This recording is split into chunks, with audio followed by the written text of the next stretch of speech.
આટલી મોટી સંખ્યામાં અહીં ઉપસ્થિત છો. ત્યારબાદ કોવિડ ચાલે છે એ રીતે તમે અહીં નિયમોનું પાલન પણ કરી રહ્યા છો, તે બદલ પણ અમને ખૂબ આનંદ થાય છે. હવે ત્યારબાદ શિક્ષક મિત્રો, તમે પણ આજનો રવિવાર હતો અને આજનો જે કિંમતી સમય છે જે અહીં અમારા વિદ્યાર્થી મિત્રોને આપ્યો તે બદલ પણ તમને પણ ખૂબ ખૂબ આભાર. તો હવે આપણા આ કાર્યક્રમની આપણે શરૂઆત કરીએ અને આ કાર્યક્રમની શરૂઆત આપણે સૌ પ્રથમ દીપ પ્રાગટ્યથી કરીશું. તો સૌથી પહેલાં આપણા જે શિક્ષક મિત્રો છે જેમાં અફઝલ સર છે, Sunil sir, Rishiraj sir, Jignesh sir, Mikesh sir, Purvi ma'am, Neha ma'am, આપ સૌને વિનંતી કરીશ કે દીપ પ્રગટાવે.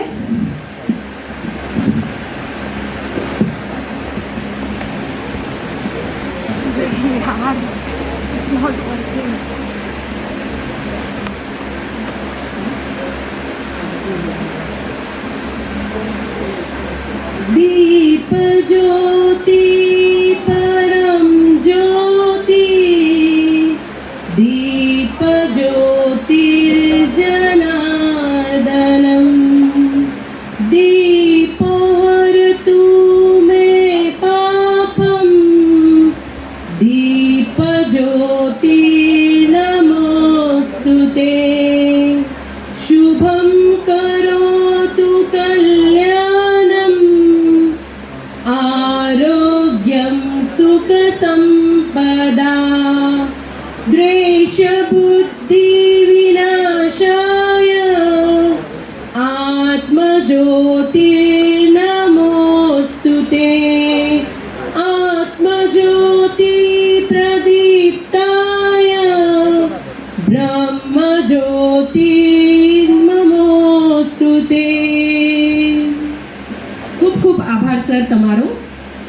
तो हवे આપણે પ્રાર્થનાની શરૂઆત કરીએ છીએ. પ્રાર્થનાના બોલ છે હે જ્યોતિર્ધર, હે જ્યોતિર્ધર સત્ય પ્રકાશો, હે જ્યોતિર્ધર સત્ય પ્રકાશો, અમ મન મંદિરીએ, અમ મન મંદિરીએ, ભાવ ભર્યા દીપ જલાવી, બેઠા ઉર્યા ગણ્ય સજાવી, એક વાર તો કરજો વાસો, એક વાર તો કરજો વાસો, આમ મન મંદિરીએ, આમ મન મંદિરીએ, હે જ્યોતિર્ધર સત્ય પ્રકાશો, હે જ્યોતિર્ધર સત્ય પ્રકાશો, આમ મન મંદિરીએ, આમ મન મંદિરીએ, આપો તો સમદ્રષ્ટિ માંગુ, વાણી વિનય સુબુદ્ધિ માંગુ, પ્રેરણા પરિમલ બની લહેરાદો, પ્રેરણા પરિમલ બની લહેરાજો, આમ મન મંદિરીએ, આમ મન મંદિરીએ, હે જ્યોતિર્ધર સત્ય પ્રકાશો, હે જ્યોતિર્ધર સત્ય પ્રકાશો, આમ મન મંદિરીએ, આમ મન મંદિરીએ. હવે આપણા કાર્યક્રમને આગળ વધારતા સૌથી પહેલાં તો હું આપણા ડે સ્કૂલના, તમે બધા જાણો જ છો એમને, ડે સ્કૂલના ડાયરેક્ટર તરીકે જે ફરજ નિભાવે છે અહીંયા એવા અફઝલ સરને હું અહીં આમંત્રિત કરીશ કે તેઓ અમારા વિદ્યાર્થી સમક્ષ કાર્યક્રમને અનુલક્ષીને ઉદ્બોધન કરશે.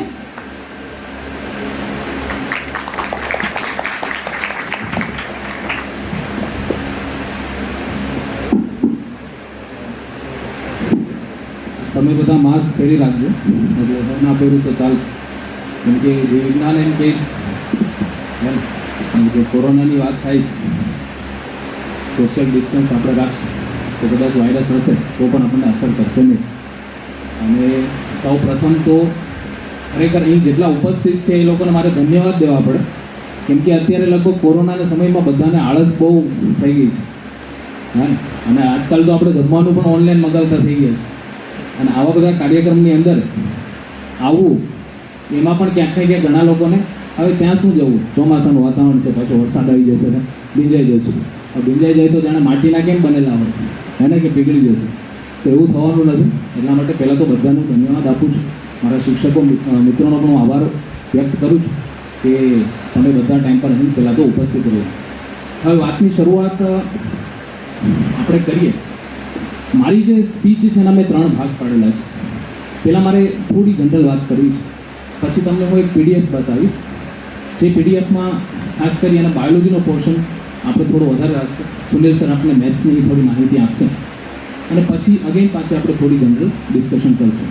અને આ આજની જે આપણી મીટિંગ છે તેની અંદર ખાસ કરી અને તમે અહીંથી કંઈક લઈને જવા જોઈએ, હે ને. એવું ના થાય કે અહીંથી સાંભળો ને બીજા કામથી કાઢી દીધું. એને અંદર ઉતારવાનું છે ને એનું અનુકરણ પણ કરવાનું છે. તો ખાસ કરી આપણી સમક્ષ હંમેશા 3 પ્રશ્નો. પહેલો પ્રશ્ન એ કે તમને કેમાં રસ છે, what are you interested for. જ્યારે આપણે કંઈક નક્કી કરવું છે ને જીવનની અંદર કોઈ પણ નિર્ણય લેવો હોય ત્યારે આપણી સમક્ષ હંમેશા આ 3 પ્રશ્નોને પહેલાં રાખવાના કે મને રસ કેમાં છે. પહેલાં આપણે આપણા રસને ઓળખવાનો. આજે પ્રોબ્લેમ એ થાય કે આપણને આપણો રસ કેમાં છે એ જ ખબર નથી કે હું કેમાં કઈ વસ્તુમાં ઇન્ટરેસ્ટેડ છું. મારી કારકિર્દીને અનુલક્ષીને, બીજી કોઈ વાત નથી કરતો, આપણી કરિયરને અનુલક્ષીને મને રસ કેમાં છે, પહેલાં તો એને જાણો. આજે આપણને કન્ફ્યુઝન એમાં છે એટલા માટે આપણે ક્યાંક ને ક્યાંક આગળ વધતા નથી. તો પહેલો પ્રશ્ન તમે તમારી જાતને આ પૂછો કે હું ઇન્ટરેસ્ટેડ કેમાં છું, મને રસ કેમાં છે. અચ્છા, પાછું એવું થાય કે આપણને ઇન્ટરેસ્ટ તો બહુ બધો, સમજો છો કે ભાઈ હું તો બિલ ગેટ્સ બની જાઉં, હા હું તો જેફ બેઝોસ બની જાઉં, આ બીજું એમેઝોન ખોલું, એમેઝોન 2, રસ તો બધો. પણ પાછો નેક્સ્ટ ક્વેશ્ચન એ આવશે આપણી સમજ, આને અનુલક્ષીને પણ આપણે વાત કરીએ છીએ. નેક્સ્ટ ક્વેશ્ચન એ આપણી સામે આવે કે શું આપણે એના માટે બનેલા છીએ ખરા, મને એનામાં ઇન્ટરેસ્ટ છે ખરો, નો ડાઉટ, પણ એ કામ મારાથી સારું થશે ખરું, એને હું ન્યાય આપી શકીશ ખરો. તો તરત બીજો પ્રશ્ન આપું, કેમ કે જો જવાબો તો બહુ બધા છે, there are so many answers. The question is that you have question or not. તમારી પાસે પ્રશ્ન છે કે નહીં, સવાલ છે. તમને ઉત્તરો તો બહુ બધા મળી જશે. પહેલાં પ્રશ્નો તો કરો. ફોર એક્ઝામ્પલ તમે ટીચરને લેક્ચરમાં કંઈ પૂછ તો શું એ ના પાડશે? કદાચ ડિટેલમાં તમને આન્સર દેવો છે તો નેક્સ્ટ ડે કદાચ દેશે, બાકી ના થોડા પાડશે. પણ તમારા પ્રશ્નો હશે તો આન્સર આપોઆપ આવવા લાગશે. તો પહેલાં તમારા રસને જાણો અને પછી જુઓ કે હું એના માટે બનેલો છું કે કેમ.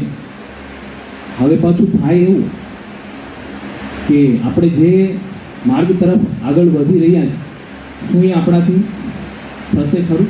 તો પ્રશ્ન પહેલાં આ પૂછવાનો કે વોટ કેન આઈ ડુ, હું શું કરી શકું, શું એ કાર્ય મારાથી વ્યવસ્થિત હું એને ન્યાય આપી શકીશ ખરો? તો આ પ્રશ્નો તમારી સમક્ષ રાખો જેથી કરીને તમે એક નિર્ણય જે છે લઈ શકશો. હવે પછી એવું થાય કે જે વિચારેલું છે, જે ઇન્ટરેસ્ટ છે, જેના માટે બનેલા છીએ, જે કરી શકીએ છીએ એ બધું સાઈડ પર રહી જાય અને વાત આવે કે હું શું કરી શકીશ. સમજો, હા મારે શું કરવું જોઈએ, સોરી મુદ્દો શું છે કે મારે શું કરવું જોઈએ, વાત એ આવશે. સમજો છો, ફોર એક્ઝામ્પલ તમને ઇન્ટરેસ્ટ છે MBBS બનવાનો કે સારો એન્જિનિયર બનવાનો.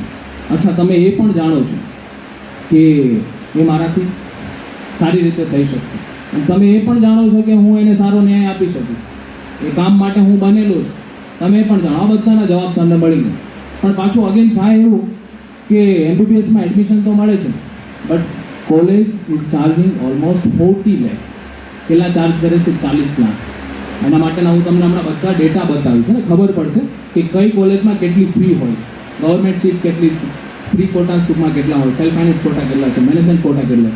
તો હવે પ્રશ્ન એ આપણી સમક્ષ આવીને ઊભો રહી જાય કે આ 40 લાખ, મને રસ પણ ડૉક્ટર બનવાનો છે, મને રસ પણ એન્જિનિયર બનવાનો છે અને મને બધું આવડે પણ છે, પણ પાછી વાત આવે 40 લાખની તો પાછી જવું ક્યાં પડે કે ભાઈ મેરિટમાં આપણને મળતું નથી, તો પછી ચાલો ને કાં તો MBBS કાં તો BSc, કાં એકદમ ઉપર જાઉં છું કાં એકદમ નીચે જાઉં છું.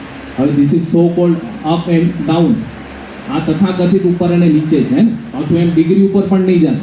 So those who have completed MBBS, they have capable to earn more money than those who completed BSc. એવા લોકો કે જેમણે MBBS પૂરું કરેલું છે એ લોકો માત્ર સારું અર્નિંગ કરી શકે, બાકી BSc વાળા ના કરી શકે. તો આ માત્ર ને માત્ર મોટી વહેમ છે. હવે MBBS વાળો પણ ક્લિનિક ખોલીને માખીઓ મારતો હોય અને કોઈ BSc વાળો કલેક્ટર થઈને બેસેલો હોય, સમજો છો? તો it is completely up to you કે તમે શું, તમે જે ફિલ્ડમાં છો, તમે જે ડિગ્રી કરો છો અને તમે કેટલો ન્યાય આપો છો. તો ત્રીજો પ્રશ્ન આપણી સામે આજે ચોથો ફાઇનલ આવે કે મારે શું કરવું જોઈએ. ચાલો ઇન્ટરેસ્ટ છે એમાં આપણે પાસ થઈ ગયા, ન્યાય આપી શકીએ છીએ, મારાથી થઈ શકે તેમ છે, પણ વાત આવી જાય પછી કઈ કે ભાઈ આ તો બહુ કોસ્ટલી થઈ જશે. તો પછી આવી શું જાય કે મારે શું કરવું જોઈએ. મારે પપ્પાના 40 લાખ ત્યાં ભરવા છે, એમની જિંદગી આખીની કમાઈ, એમને લોન લઈને મારે ત્યાં એજ્યુકેશન લેવું છે, કે પછી હું કોઈ સામાન્ય સારો એવો કોર્સિસ કરી કે જેમાં વધારે ફીની રકમ મારે ભરવી ના પડે અને હું મારી રીતે મારું જે સ્કિલ છે, મારો જે અંદર એક નોલેજ છુપાયેલું છે તેને હું બહાર લાવું અને હું મારી રીતે મારા પગ ઉપર હું કંઈક કરું. તો વાત ત્યાં આવી ગઈ. એટલે આ બધા પ્રશ્નોને તમારે તમારી સમક્ષ રાખવાના છે. હવે જો તમે એલિજિબલ થયા, થોડી મેં ખૂબ જ બ્રીફલી ઇન્ફોર્મેશન આપેલી છે, જરા તો જોતા જજો. માનસિંહભાઈ જરા લાઇટ પેલી બંધ કરી દીધી. અને શિક્ષક મિત્રો, માનસિંહભાઈ થોડો આપેલા છે ને સોફા આમ કરી દેવું એટલે શિક્ષક મિત્રો આ બાજુ આવી જાઓ તો વિદ્યાર્થીઓને દેખાય છે. એકચ્યુઅલી હવે ઇમ્પોર્ટન્ટ છે એટલા માટે, પેલું તો મોટા વર્ડ્સ એટલા તમને દેખાય. માનસિંહભાઈ છે ને એ પેલા સોફા આમ કરી દઉં. ઓકે, અને આ રેડ જે છે પાછો જાઓ.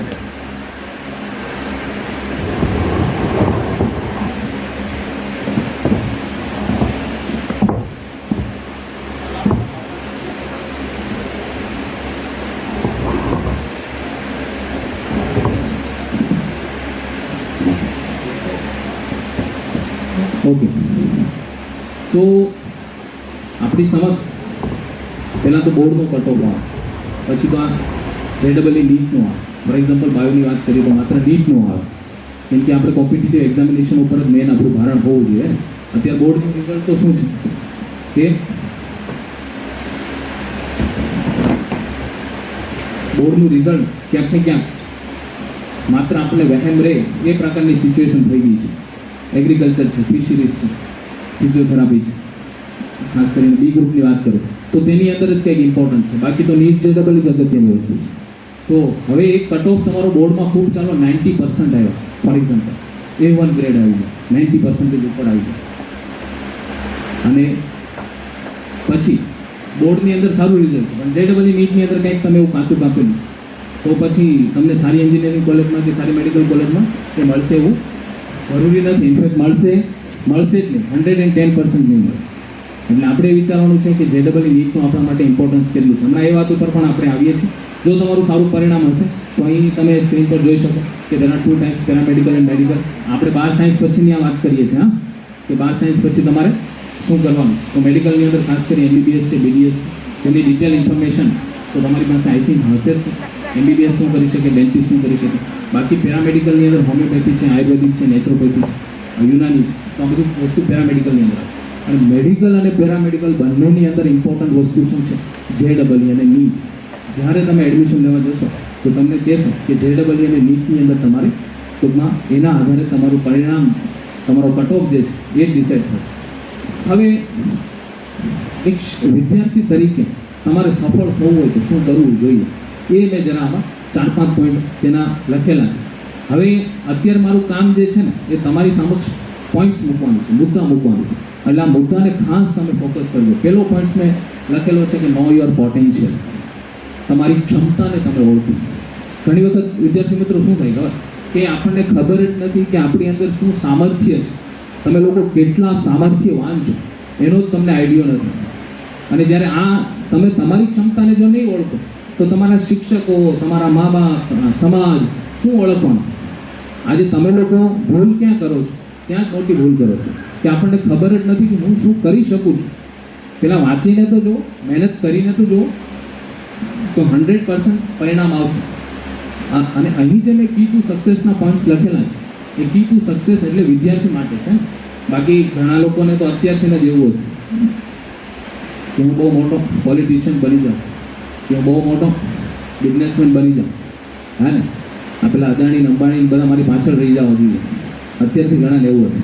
વાંધો નથી, વિચાર બહુ સારો છે. જો કદાચ એવો હોય તો મને વચ્ચે વાલી કહેતા હતા મારા બધા છોકરા યુટ્યુબર બનવાની વાત કરે છે. યુટ્યુબર બનવું છે ત્યારે, હા ને, આ ઇન્સ્ટાની અંદર, ફેસબુકની અંદર, યુટ્યુબની અંદર, સોશિયલ મીડિયા છે ને, છવાઈ જવું સારું. શા માટે છવાઈ જવું? કેમ કે એનો આદર્શ છે. અને આપણે બધા જોઈએ છીએ કે પેલા ઇન્સ્ટામાં જે છવાયેલા માણસો છે તે કેટલા મહાન માણસો. આ ટિકટોકર્સ બધા મહાન અત્યારે તો દેખાતા નથી. પણ તમે વિચાર કરો કે આમ બે ડાયલોગ બોલે, ના ડાયલોગ બોલે એટલે આપણને એમ લાગે કે આ ખરેખર આ તો વિશ્વનો સૌથી મહાન માણસ છે. આમ એવા ડાયલોગ બોલો. અને તમારી તો ઉંમર છે બેટા, હજી તમે 16, 17, 18 વર્ષના, હજી તમને એ સમજાશે નહીં કે આ બે ડાયલોગ સાંભળીને તમને એમ લાગશે કે ચાલો હું જરા એપી ઉપર આ ટેગલાઈન લખી દઉં 4 જણા, અને અંદરથી આમ એમ અનુભવાશે મેં આને કહી દીધું. પણ શું એના શું થશે? હાલો ટિકટોક જતું રહ્યું. ભારત સરકારે માત્ર એક જ કામ કરવું પડે, એ ખાલી જાહેર નોટિસ આપી દે ટિકટોક બંધ, એટલે વાત પતી ગઈ. પછી પ્લે સ્ટોરમાંથી હટાવવું પડે છે. પણ એ જ જગ્યાએ તમે વિચાર કરો કે તમે આઈએસ બનીને બેસેલા હો, તમે સારી મેડિકલ કોલેજમાં પ્રોફેસર તરીકે હોય, તમે સારી હોસ્પિટલની અંદર એક નામાંકિત ડૉક્ટર હોય, એક સિટીની અંદર, શહેરની અંદર એક તમે નામાંકિત એન્જિનિયર હોય, તો શું કોઈ એક પરિપત્રથી તમારી પોસ્ટને હટાવી શકે ખરા? હા, પણ ટિકટોકની અંદર હશો તો એકાઉન્ટ ચટાકથી ડિલીટ થઈ જાય, ખબર પણ ના પડે. તો તમે કઈ પોસ્ટમાં છો એ અગત્યની વસ્તુ છે. એટલે પહેલાં તમારા પોટેન્શિયલને ઓળખો, તમારી ક્ષમતાને ઓળખો. આજે આપણે ભૂલ એ જ કરીએ, આપણી ક્ષમતા શું છે આપણને ખબર નથી. પછી time management, it is most important thing. સમયનું મેનેજમેન્ટ આપણી પાસે હોવું જોઈએ. જો એ નહીં હોય તો પછી તમે તમારી ક્ષમતાને વાપરવા પણ ઈચ્છો ને તો પણ એ થશે નહીં. 24 કલાકને પહેલાં ડિવાઈડ કરો. હું એમ નથી કહેતો કે આમ એકદમ સુદૃઢ ટાઈમ ટેબલ બનાવો, કોષ્ટક બનાવો, પહેલી કલાક લખો દિવસની, બીજી લખો, ત્રીજી, ચોથી, અને એની સામે શું કરવાનું એ લખો. એમ થાય પણ નહીં પડે, હે ને. આ સમય જ આ કોઈ થોડીક આપણે ટ્રેનમાં બેસેલા છીએ, ચાલો આ સ્ટોપમાં રહીને ઊભું રહો, ક્યારેક બીજું ત્રીજું કામ આવી પણ જાય, હે ને. અને ટ્રેન પણ તો ટાઈમ પર નથી ચાલતી ઘણી વખત, સમજો. તો આપણા 24 કલાકનું ચક્ર જે છે એ વ્યવસ્થિત ટાઈમ પર ચાલે એવું જરૂરી નથી. પણ એ સમજો કે જ્યારે મને ટાઈમ મળે છે ત્યારે હું ખેંચી અને કેમ હું મારા સારા કામમાં તેનો ઉપયોગ કરી શકું. આજે તમને ખબર, તમારી પાસે અડધી 1 કલાક વચ્ચે ફ્રી હોય ને, તમે શું કરો? હવે તમને એમ થશે સરને કેમ ખબર કે અમે શું કરીએ? પણ મને ખબર છે તમારી પાસે એક મસ્ત ગેજેટ છે. અને તમારો મિત્ર કહો, તમારા મા બાપ કહો, તમારા શિક્ષક કહો, તમારા આદર્શ કહો, બધું કોણ છે? તમારો મોબાઈલ ફોન છે. અને મને ખબર છે કે તમે અડધી 1 કલાકની અંદર કે જેટલી પણ તમારી પાસે 2-3 કલાક ફ્રી હોય ને, બસ મોબાઈલની અંદર જાણે નો વિશ્વના સૌથી બિઝી માણસ હોય, બિઝનેસ ડીલ કરતા હોય મોટી, અને અમે શિક્ષકો તમારા મા બાપ જ ફ્રી છીએ. તમે લોકો જ બધા બહુ બિઝી માણસો. એટલે બેટા આની આદત પહેલાં તમારે છોડવાની. હમણાં આગળ પણ આપણે તેની વાત કરીએ છીએ. અને શાર્પ રીડિંગ, ના what mean by the sharp reading. Reading તો આપણે બધા કરતા હોય. એટલે રીડિંગ કેવું કરો? મમ્મીને કહી દે કે મમ્મી ભાઈ 5 કલાક સુધી મને બોલાવવાના નથી. અને ઘણા તો મહિનાઓ સુધી સતત રીડિંગ કર્યા કરતા. પણ જો એ રીડિંગનું ફોલોઅપ તમે પોતે નહીં લેશો ને તો એનો કોઈ અર્થ નથી. તમે જો વહેમ પાડશો ને કે ભાઈ આ તો મેં 8 કલાક રીડિંગ કરી દીધું કે 10 કલાક રીડિંગ કરી દીધું, પણ જ્યારે તમે એમાંથી તમારી જાતને પૂછો છો તો એ તમને જ ખબર નથી. એટલે કે તમારા કરેલા રીડિંગમાંથી તમે પ્રશ્ન તમને કરો છો તો એ જ તમને ખબર નથી. તો પછી તમે વિચાર કરો કે જ્યારે એક્ઝામમાં લખવા બેસશો ત્યારે આવડશે શું? એટલે 5 કલાક કે 10 કલાકનું રીડિંગ અગત્યનું નથી. એટલું શાર્પ રીડિંગ કરો કે જે વાંચેલું છે એક લાઈન તમને ખબર હોવી જોઈએ.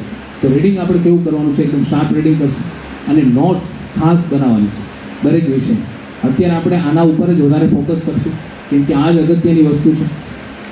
અને દરેક કોઈ પણ લેક્ચર તમે ભરો છો તેની નોટ્સ તમારી પાસે હોવી જોઈએ. તમને ખબર છે કે જ્યાં બધી સિવિલ સર્વિસીસની એક્ઝામ પાસ કરતા હોય, એટલે કે આઈએએસ આઈપીએસ બનતા હોય, જીપીએસસી પાસ કરતા હોય, જે લોકો ક્લાસ 1 ક્લાસ 2 બનતા હોય, તો એ લોકો એટલી મહેનત કરે, એટલું વાંચે, અને એ બધાને તમે પૂછજો કે તમારા માટે જે એકદમ સફળતાની કી રહી હોય ચાવી તો એ કોણ? તો પહેલાં તો કે અમારું રીડિંગ અને અમે જે વાંચેલું છે અમને ખબર છે, less book and more revision. આજે તમે માર્કેટમાંથી પેલું પ્રકાશન પણ લાવો ને બીજું લાવો ને ત્રીજું લાવો ને ચોથું લાવો, આમ એમ ઘરે તો એટલા બુકના થપ્પા કરી દો ને કે એની દિવાલ બનાવીને તો બની જાય. ઘરે એટલી બધી બુકો પડેલી. ઘણી વખત એવું થાય એક વિષયની 10 પબ્લિકેશન રાખવાવાળા, આ વાંચી લો પેલું વાંચી લો, પછી એમાં રિઝલ્ટ આવે નહીં. તો જે તમારી પાસે એનસીઆરટી છે એ અને વત્તા બીજું પબ્લિકેશન, એક આધ પબ્લિકેશન જે તમને ટીચર સજેસ્ટ કરે છે એ જ રાખો. બાકી બધે ભાગવા ના જાઓ. માર્કેટની અંદર તો 100 પબ્લિકેશન છે, તો શું તમે 100 વાંચશો અને એ પ્રમાણે પરિણામ આવશે ખરું? ચાલો, નેક્સ્ટ પોઈન્ટ મેં કીધું છે કે રેગ્યુલર રિવિઝન. અગેન એ પ્રોબ્લેમ થાય કે આપણે લોકો લગભગ આજે વાંચી લીધું પછી 5 દિવસ પછી વાંચું. આજે હું 2-3 દિવસ સતત 10 કલાક વાંચું અને પછી હું 5 દિવસ પછી કે 10 દિવસ પછી, અને એક વખત આ ડિસકન્ટિન્યુટી થઈ ગઈ ને એટલે વાત પૂર્ણ થઈ ગઈ. આ અગેન તમે ભૂલ કરો છો. આપણે સસલાની જેમ નથી કરવાનું, કાચબાની જેમ દોડવાનું છે, ચાલવાનું છે, પણ ચાલતું રહેવાનું છે. સસલાની જેમ ના કરવું કે ચાલો બહુ દોડી લીધું પછી હું આરામ કરી લઉં. તો આરામ એ રીતના ના કરતા. રીડિંગ કરો એ પરફેક્ટ કરવાનું છે. અને અત્યારે તો ખાસ કરીને આ જે ઓનલાઈનની અંદર વાતાવરણ બની ગયું એ આપણે વાતાવરણ પણ મગજમાંથી કાઢવાનું છે. રીડિંગ તો દૂરની વાત, લેક્ચર પણ સરખા, મને ખબર છે આ તમને બધાને અત્યારે ખીજાવવા પડે છે સરળ ભાષામાં. એનું કારણ જે છે અમને ખબર છે કે કેમેરો તમારો ઓફ હોય એટલે ખરેખર તમારી બેસવાની પોઝિશન શું હોય ચાલુ લેક્ચરમાં. હા ને, આમ પેલો 13 વર્ષની ઉંમરે અકબરના સિંહાસન પર બેસેલો એ રીતના કદાચ તમે ઘરે બેસેલા હશો બધા. હા ને, એટલે શિક્ષણ તમે વિચાર કરો કે ક્લાસમાં હું તમને એમ કહું કે એક પગ બેન્ચ ઉપર રાખો અને આરામથી આમ બેસો, તો શું એનાથી આપણે સારું શિક્ષણ મેળવી શકીએ ખરું? પહેલાં તો આપણા બેસવામાં જ શિસ્ત નથી તો શિક્ષણની અંદર કાંઈ વધારો થશે? આ તો દરવાજો છે. શિસ્ત જે છે દરવાજો છે. એ નહીં હોય તો જ્ઞાન કેમ આવશે? અને જ્ઞાન નહીં હોય તો પછી આપણે ભવિષ્યમાં નાના મોટા કામ કરવા પડશે. કેમ કે મોટા મોટા કામ કોણ કરે? જ્ઞાની લોકો કરે. હા, બાકી જે નાના કામ હોય, આમ તો કામ કોઈ નાનું હોતું નથી. અગેન પાછું આપણે કામને જજ નથી કરવાનું, પણ તમે કઈ પોસ્ટ ઉપર હોય કે તમારો એક આદેશ આખા શહેરને એક વિચારવા માટે મજબૂર કરી દે. અત્યારે વિચાર કરો કે સારો ડૉક્ટર હોય કે સારો એન્જિનિયર હોય, એક તમે ઘણા પેલા બ્રોશર વાંચતા હોય, સારી જે બધા બિલ્ડિંગ પ્રોજેક્ટ હોય એમાં એન્જિનિયરનું નામ લખેલું હોય. ઘણી બુક્સ વાંચતા હોય એમાં ઓથરનું નામ લખેલું હોય. અને આ એમના કરેલા કામ 100 વર્ષ સુધી ટકતા હોય. તો તમારે એ કરવું છે કે પછી સામાન્ય જીવન જેવું it is up to you, અને એનું ડિસિઝન આપણે અત્યારથી જ લેવાનું. બીજી વસ્તુ લાસ્ટ, તમારા જે ગાઈડ છે તેને ફોલો કરવાના છે. અચ્છા, એને મેન્શન કર્યું છે તમારા ગાઈડ જે છે કોણ? ગુડ વિશર્સ મેં કીધેલું છે. હવે તમે તમારા ગુડ વિશર્સને ગાઈડ કોને સમજો છો? બોલો. ફેસબુક, ઇન્સ્ટામાં 2-4 લોકો બહુ ફેમસ હોય તે એ આપણા ગાઈડ છે. એને આપણે ફોલો કરવાના. 1-2 ડાયલોગ બોલે એટલે તો આમ જણાય શું કહેવાય, રુધિર પ્રવાહની અંદર કંઈક આમ એની ગતિમાં વધારો થઈ ગયો એવું થાય ને. એટલે આપણા ગાઈડ એ નથી હે ભાઈ, એને ખાલી મનોરંજન માટે કદાચ 1-2 વાર સમજો. બાકી તો પેલા રાધેની, આમ તો મેં રાધે મૂવી જોયું નથી, પણ એના ક્રિટિક્સે એક વિડીયો શેર કરેલો, મેં જોયેલો. એમાં સલમાન ખાન પેલો કાચ તોડીને આવે છે ને આમ કંઈક જોવે છે ને પેલા એવું કંઈક સીન આવે છે ને, એમ લાગે કે હા હું જ સલમાન ખાન છું. એ તો ખોટો ત્યાં ઝાભાસી છે, ખરેખર તો હું જ છું. સમજુ? તો એવું ના થવું જોઈએ. એટલે ગાઈડ આપણે કોને ગણવાના? આ તમારા જે શિક્ષકો છે એ લોકોને બે, તમારા મા બાપ છે એ લોકો, સમાજની અંદર સારા માણસો છે તેમ, સારી બુકો વાંચો, એ બધાને તમારા ગાઈડ ગણવાના. આ આજકાલના તમે જેના હેર આપણે જોયા હોય તો એમ લાગે કે આના ઉપર આ હમણાં હોળી રમીને આવેલો છે, ધૂળેટી રમીને આવેલો છે, એવા લોકોને આપણે ગાઈડ ગણીએ, આપણે ટૂંકમાં આપણા આદર્શ ગણીએ, તો પછી ક્યાંક ને ક્યાંક આપણે પણ એવો જ આપણો વેશભૂષા ધારણ કરીશું. અને આ તો બધા નાટકો જેવા જીવનો જીવી જશે. ચાલો, હવે આ બધું જે થશે કઈ રીતે થશે? આ જે વાત છે આ વાત ઉપર હમણાં હું છેલ્લી મારી 5-7 મિનિટ આપીશ. અત્યારે આપણે એક PDF જોઈએ જે ખૂબ જ ઇમ્પોર્ટન્ટ વસ્તુ છે. મારી ચર્ચાનો આ બીજો ભાગ, આ હું તમને અવેલેબલ કરાવી દઈશ. આમાં આ બધી વેબસાઇટ છે, આ બધી જે તમે જોવો છો અચ્છા આ બંધ છે?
એક મિનિટ પ્રયત્ન કરીએ, જો થઈ જાય છે તો ઠીક છે, નહીં તો હું તમને મૌખિક કહી દઉં છું, કેમ કે આમાં સમય બગડશે તો.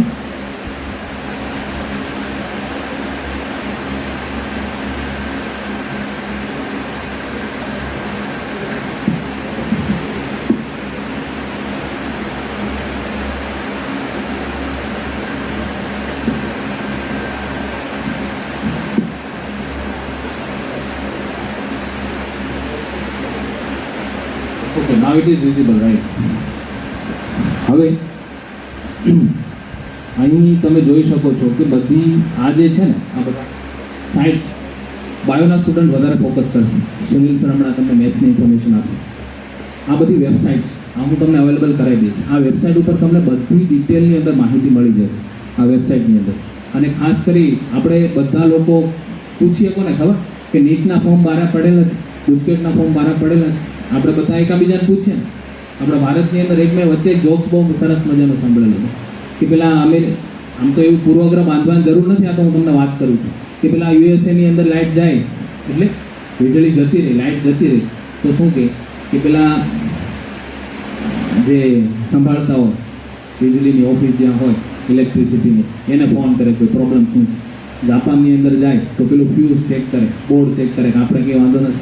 ભારતની અંદર જાય તો આપણે શું કરીએ, બાજુવાળાને પૂછીએ, જો તું બેટા જીઓ પેલા રમા કાકીને ત્યાં લાઇટ છે કે નહીં, મનહર મામાને ત્યાં લાઇટ છે કે નહીં, આપણે એ કરીએ. સમજો? એટલે અત્યારે આપણે બધા એ જ કરીએ કે ભાઈ પેલા ફ્રેન્ડને પૂછે. હવે એ તમારા જેવો કે એને ખબર નથી કે આ પેલા નીટના કે ગુજકેટના ફોર્મ બહાર આપેલા છે કે નહીં. ફ્રેન્ડને પૂછે કે પેલું કટ ઓફ કેટલું હોય કંઈ ખબર છે, પણ આ બધી માહિતી એ તમારા ફ્રેન્ડ પાસે ના હોય. આ બધી માહિતી સરકાર પોતાની ઓફિશિયલ વેબસાઇટ ઉપર રાખતી હોય. અગેન આ કોમ્પિટિટિવ એક્ઝામિનેશનમાં પણ એવું છે, એકબીજાને પૂછતા હોય કે ભરતી બારી પડી, અરે ભાઈ ભરતી બારી પડી એ થોડો બોર્ડ ઓફ ડાયરેક્ટર છે તેને ખબર હશે ભરતી બારી પડી કે નહીં, એ કોને ખબર હશે? ગવર્મેન્ટ તેની સાઇટ ઉપર ઓફિશિયલ વેબસાઇટ ઉપર મૂકતી હોય કે જે ભરતી. એટલે તમારું કામ શું છે, ઓફિશિયલ વેબસાઇટને રેગ્યુલર ધોરણે ચેક કરવું. તો આ બધી સાઇટ ઉપર તમને માહિતી મળી જશે. આમાં ઇન્ડેક્સ છે, 32 પેજ છે, પણ હું 4-5 પેજીસ ઉપર છેલ્લા આપણે ચર્ચા કરશું. હવે અહીં તમે જોઈ શકો કે આ કોર્સિસ છે, પછી કોલેજનો ટાઈપ એટલે કે ગવર્મેન્ટ છે કે પછી પ્રાઇવેટ છે, સેલ્ફ ફાઇનાન્સ છે, શું છે, એમાં સીટ કેટલી હોય છે અને ફીસ કેટલી હોય છે. મેં મારી મોટા ભાગની મિટિંગ જે આગળ લીધેલી એમાં ખાસ કીધેલું હતું. અને આ પીડીએફને આપણે આગળ જોઈએ એટલે એક બીજી વાત પણ હું તમને કહી દઉં કે તમારી પાસે એવો કોઈ આઈડિયો છે કે તમે 2 વર્ષની અંદર 40 થી 80 લાખ કમાઈ શકો? કેટલા? 40 થી 80 લાખ માત્ર 2 વર્ષમાં. તમને કહું છું વિદ્યાર્થીઓને, આપણા પપ્પા તો જે બિઝનેસ કરતા હોય આપણે આશા રાખીએ છીએ કે તેમાં પણ એ સારું એવું અર્નિંગ કરે, પણ તમારી પાસે કોઈ એવો આઈડિયા છે કે 40 થી 80 લાખ? હવે હું તમને આઈડિયો આપું છું. હવે તમને એમ થશે કે સર તો તમે જ કમાઈ લો 40 થી 80 લાખ, હા ને?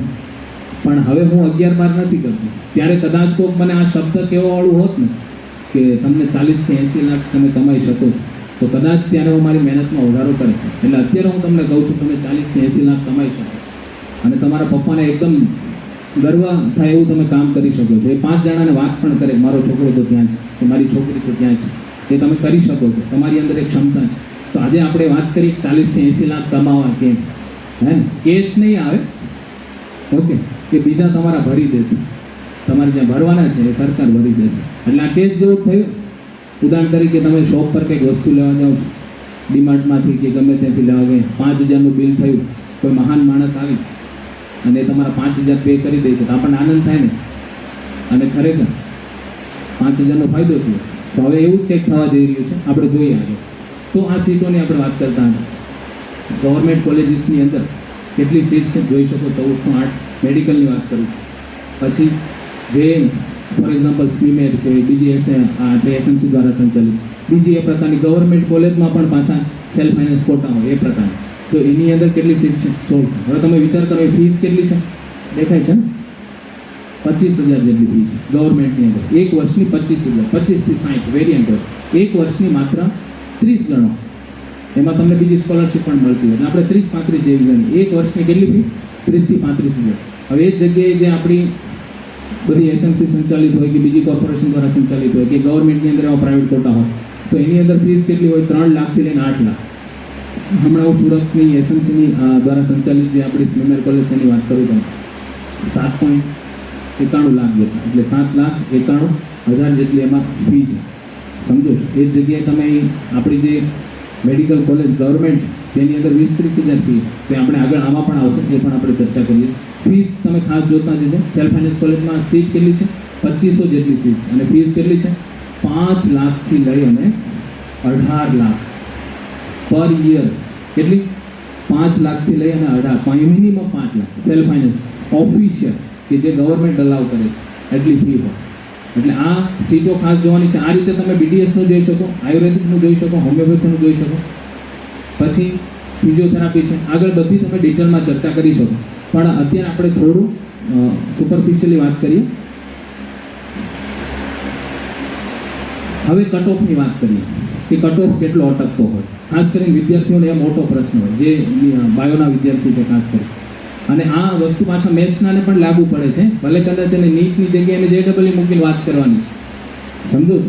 પણ તમે JEEમાં સારું પરફોર્મન્સ લાવશો તો પછી તો તમારે એન્જિનિયરિંગની અંદર સારી કોલેજમાં એડમિશન મળી જશે. હવે અહીં જુઓ કે ઓપનનું જે 2020 સુધીનું અહીં આપણને આપેલું છે, એટલે લાસ્ટ યર. આ ખરેખર જે PDF જે ભાઈ બનાવ્યું ને, જે સંસ્થા બનાવી, એમને મેં ગઈકાલે રાતના ઇમરજન્સીમાં ફોન કર્યો 8:30 વાગે, કે મારે છોકરાને પ્રેઝન્ટેશન આપવાનું છે, તમારી રિસેન્ટ યરની હોય મને આપો, કેમ કે મારી પાસે એમની 2020ની હતી.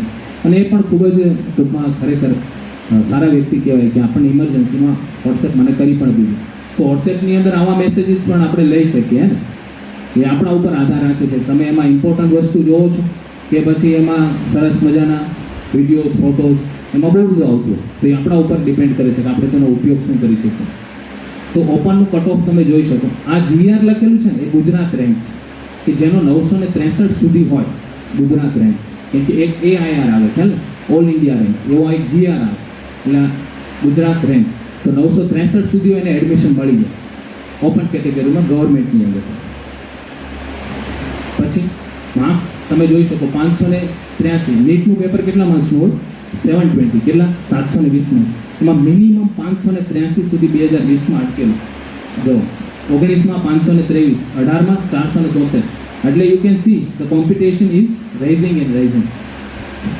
સમજો છો? કોમ્પિટિશન વધતું જાય છે, અને કોમ્પિટિશન આપણે બધા પહેલાં પણ કરીને આવેલા છે. આ એક્ઝામ્પલ હું હંમેશા મારી મિટિંગની અંદર કહેતો હોઉં છું. આપણે પહેલાં કોમ્પિટિશન ક્યાં કરીને આવેલા છીએ ખબર છે? આપણે આપણો જન્મ પણ નહોતો થયો ત્યારે આપણે કોમ્પિટિશન કરીને આવેલા છે. આપણા શુક્રકોષો જે છે, જ્યારે આપણે શુક્રકોષ સ્વરૂપે હોય ત્યારે કેટલા હોય? 20 થી 30 કરોડ જેટલા શુક્રકોષો. અને વિચાર કરો, 20 થી 30 કરોડ શુક્રકોષોને માત દઈને આપણે બધા પૃથ્વી ઉપર આવેલા છે. 20 થી 30 કરોડ શુક્રકોષ. આપણા સ્પર્ધીઓ વિચાર કરો, તો ફેલોપિયન ટ્યુબ ઓફ મોમ. વિચાર કરો કે આ 20 થી 30 કરોડને આપણે માત દઈને આવેલા છે, તો આપણામાં ક્ષમતા કેટલી છે? ત્યાં જ આપણે આપણી જાતને ડિસાઇડ કરી લેવાની કે હું કેટલો સામર્થ્યવાન છું, કે હું કેટલી સામર્થ્યવાન છું. આ બધાને લાગુ પડે છે. હા, અહીં બેસેલા આપણે બધા માણસો, અને માણસોના જન્મની જે પ્રક્રિયા છે એ કંઈક આ રીતની હોય. અને જે એક શુક્રકોષ હોય આ 20 થી 30 કરોડમાં માત્ર એક જ પહોંચે. તો કોમ્પિટિશન તો બધે છે. વળી પાછા આ જોઈને ડરી ના જતા, હા તો સર હવે તો નેક્સ્ટ યર 650 હશે ને, નેક્સ્ટ યર 600. અરે એ જેટલા હોય એટલા હોય, આપણે મહેનત કરીને કેટલા લાવીએ છીએ એ અગત્યની વસ્તુ છે. એ ભલે 650 હોય, આપણે વિચારવાનું શું છે, હું કેટલા લાવી શકું. આપણે પરિણામ ઉપર ફોકસ નથી કરવાનું, મહેનત ઉપર ફોકસ કરવાનું. હજી તો ફીને અનુલક્ષીને પણ આપણે જોઈએ. પછી ઓબીસી તમે જોઈ શકો, કંઈ વધારે અંતર નથી. ઓબીસીની અંદર તમે જોઈ શકો કેટલા માર્ક્સ છે, 553. 2019માં 476, 720 માર્ક્સમાંથી.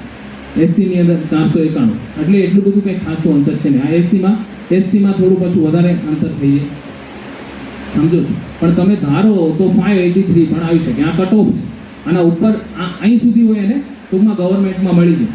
પછી જ્યાં સેલ્ફ ફાઇનાન્સ કોટા પ્રકારની હોય તેની અંદર કેટલા તમારા માર્ક્સ તો 534. એટલે ગવર્મેન્ટ કોટા અને સેલ્ફ ફાઇનાન્સ વચ્ચે કટ ઓફનું કેટલું અંતર છે જો, ઓલમોસ્ટ 50 જેવું. એટલે એક 50 માર્ક્સ જે છે, સમજો છો, એ તમારા માટે ઇમ્પોર્ટન્ટ સાબિત થઈ શકે. અને એ આમ તો જો કે આ વધારે અંતર છે, અને ઘણીવાર એવું થાય કે 2-3 માર્ક્સ માટે આપણે પછી રહી જતા ગવર્મેન્ટ કોટાઝમાંથી પછી આપણે પ્રાઇવેટ તરફ. હવે આ તો ખરેખર કટ ઓફ આનું છે ને. પછી આમાં જે એડમિશન ખેંચી જાય એ માણસ પાછો 582 વાળો, 582 અને 583. હવે કોઈને 582 આવેલા ફોર એક્ઝામ્પલ, તો એને પછી ન છૂટકે કેમાં લેવું પડે, સેલ્ફ ફાઇનાન્સ કોલેજની અંદર. સમજો, આ સેલ્ફ ફાઇનાન્સ ટાઈપની જ નહીં. એટલે વિચાર કરો કે ક્યાં 582 અને ક્યાં 583, એક જ માર્કનું અંતર, અને 40 લાખમાંથી આવું, ટૂંકમાં 1 લાખમાંથી આવવું પડે 40 લાખ. અને હવે એની ફાઇનલ આપણે ચર્ચા કરી લઈએ. આ જે તમે જોવો છો ગવર્મેન્ટ કોટા, પછી ગવર્મેન્ટની અંદર કે પછી કોઈ કોર્પોરેશન ચલાવતી એવી કોલેજની અંદર આ એ quota self finance quota, management quota છે. અને અહીં એક બેગ મૂકેલી છે, દેખાય છે બેગ, સરસ મજાની બેગ મૂકેલી છે.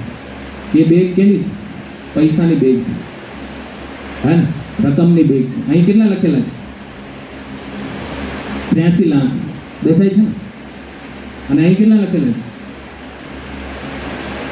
તમને કદાચ નહીં દેખાતું એ 1.12 લાખ, એટલે 1,12,000 લખેલા. 5 વર્ષના, સંપૂર્ણ 5 વર્ષનો MBBS નો કોર્સ હોય છે. 1,12,000 અને આ કેટલા છે, 83 લાખ.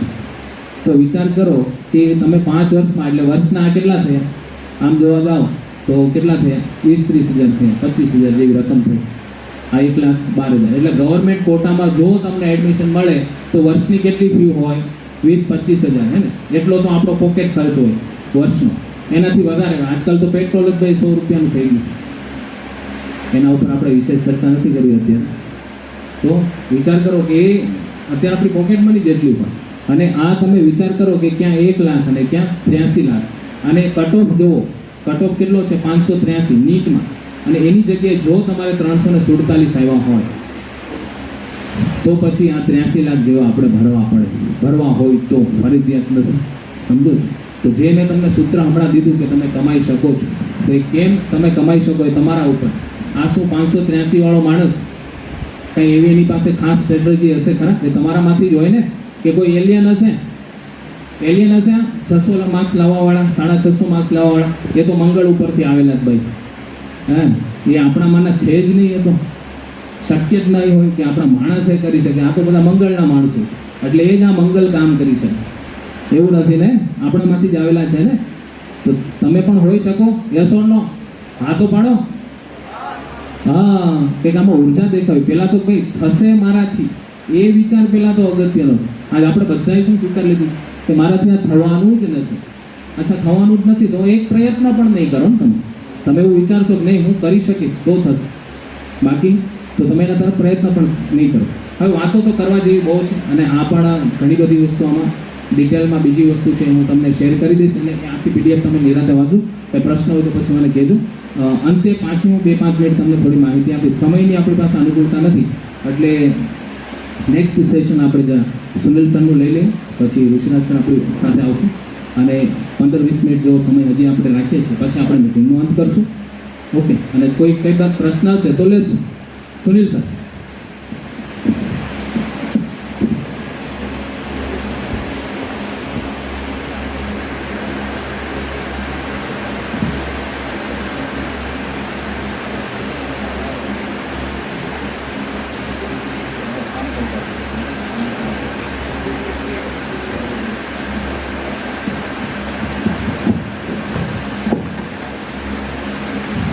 નમસ્કાર વિદ્યાર્થી મિત્રો તથા અમારા શિક્ષક મિત્રો. અમારા એક આવકાર્ય ભર્યા આમંત્રણ પર તમે બધા અહીંયા ઉપસ્થિત થયા તે બદલ તમારા બધાનો પહેલાં તો ખૂબ ખૂબ આભાર. સાહેબ, રવિવારનો અમૂલ્ય સમય અને એમાં પણ તમે પાછું અહીંયા લેક્ચર જાણવા માટે અમને બોલાવી દીધા, બરાબર. એટલે બધા લોકો અત્યારે ગુસ્સે તો હશે જ કે સર ખરેખર અમારો એક કિંમતી સમય જેની અંદર અમારે બધાએ જવાનું હતું, રિસોર્ટમાં કોઈ ફાર્મ હાઉસમાં જવાનું હતું, અને તમે બધા અહીંયા અમને બોલાવી દીધા અને બેસાડી દીધા છે ફેવિકિક લગાવીને, હે ને. એટલે વિદ્યાર્થી મિત્રો, તમારો આ કિંમતી સમય તમે લોકોએ બગાડ્યો નથી, એને ઇન્વેસ્ટ કર્યો છે એવું સમજીને તમે બધા ચાલજો. હવે જુઓ, બાયોલોજીના માટે તો અફઝલ સરે તમને સારું એવું જ્ઞાન આપી દીધેલું છે. JEEનું ઉપર છેલ્લું જ્ઞાન જ હું તમને આપીશ, એટલે વધારે બોર કરવા માટેનો પ્રયત્ન નહીં કરું. આપણે જ્યારે મેથેમેટિક્સની અંદર ચર્ચા કરતા હોઈએ છીએ ત્યારે સૌથી પહેલાં તો આપણા મગજમાં એક જ વસ્તુ આવતી હોય કે મારે IITમાં એડમિશન લેવું છે, બરાબર. JEE ક્રેક કરવું છે, એડવાન્સ ક્રેક કરવું છે, બરાબર છે. તો તમે જુઓ છો કે એન્જિનિયરિંગમાં જે વિદ્યાર્થીઓ ફોકસ કરતા હોય છે અને જેમને JEE એડવાન્સ આ બધા વિશે જ્યારે ફોકસ કરવાનું થાય છે તો તે સમયે આપણે શું ધ્યાન રાખવું જોઈએ કે એન્જિનિયરિંગની અંદર સાહેબ કયા કયા પ્રકારના ફિલ્ડ આવે છે, સૌથી પહેલાં તો આપણે એ જાણવાનું જરૂરી છે. તો પહેલાં તો આપણે BE વિશે અભ્યાસ કરીશું કે BE બેચલર ઓફ એન્જિનિયરિંગ અને BTech બેચલર ઓફ ટેકનોલોજી, બરાબર.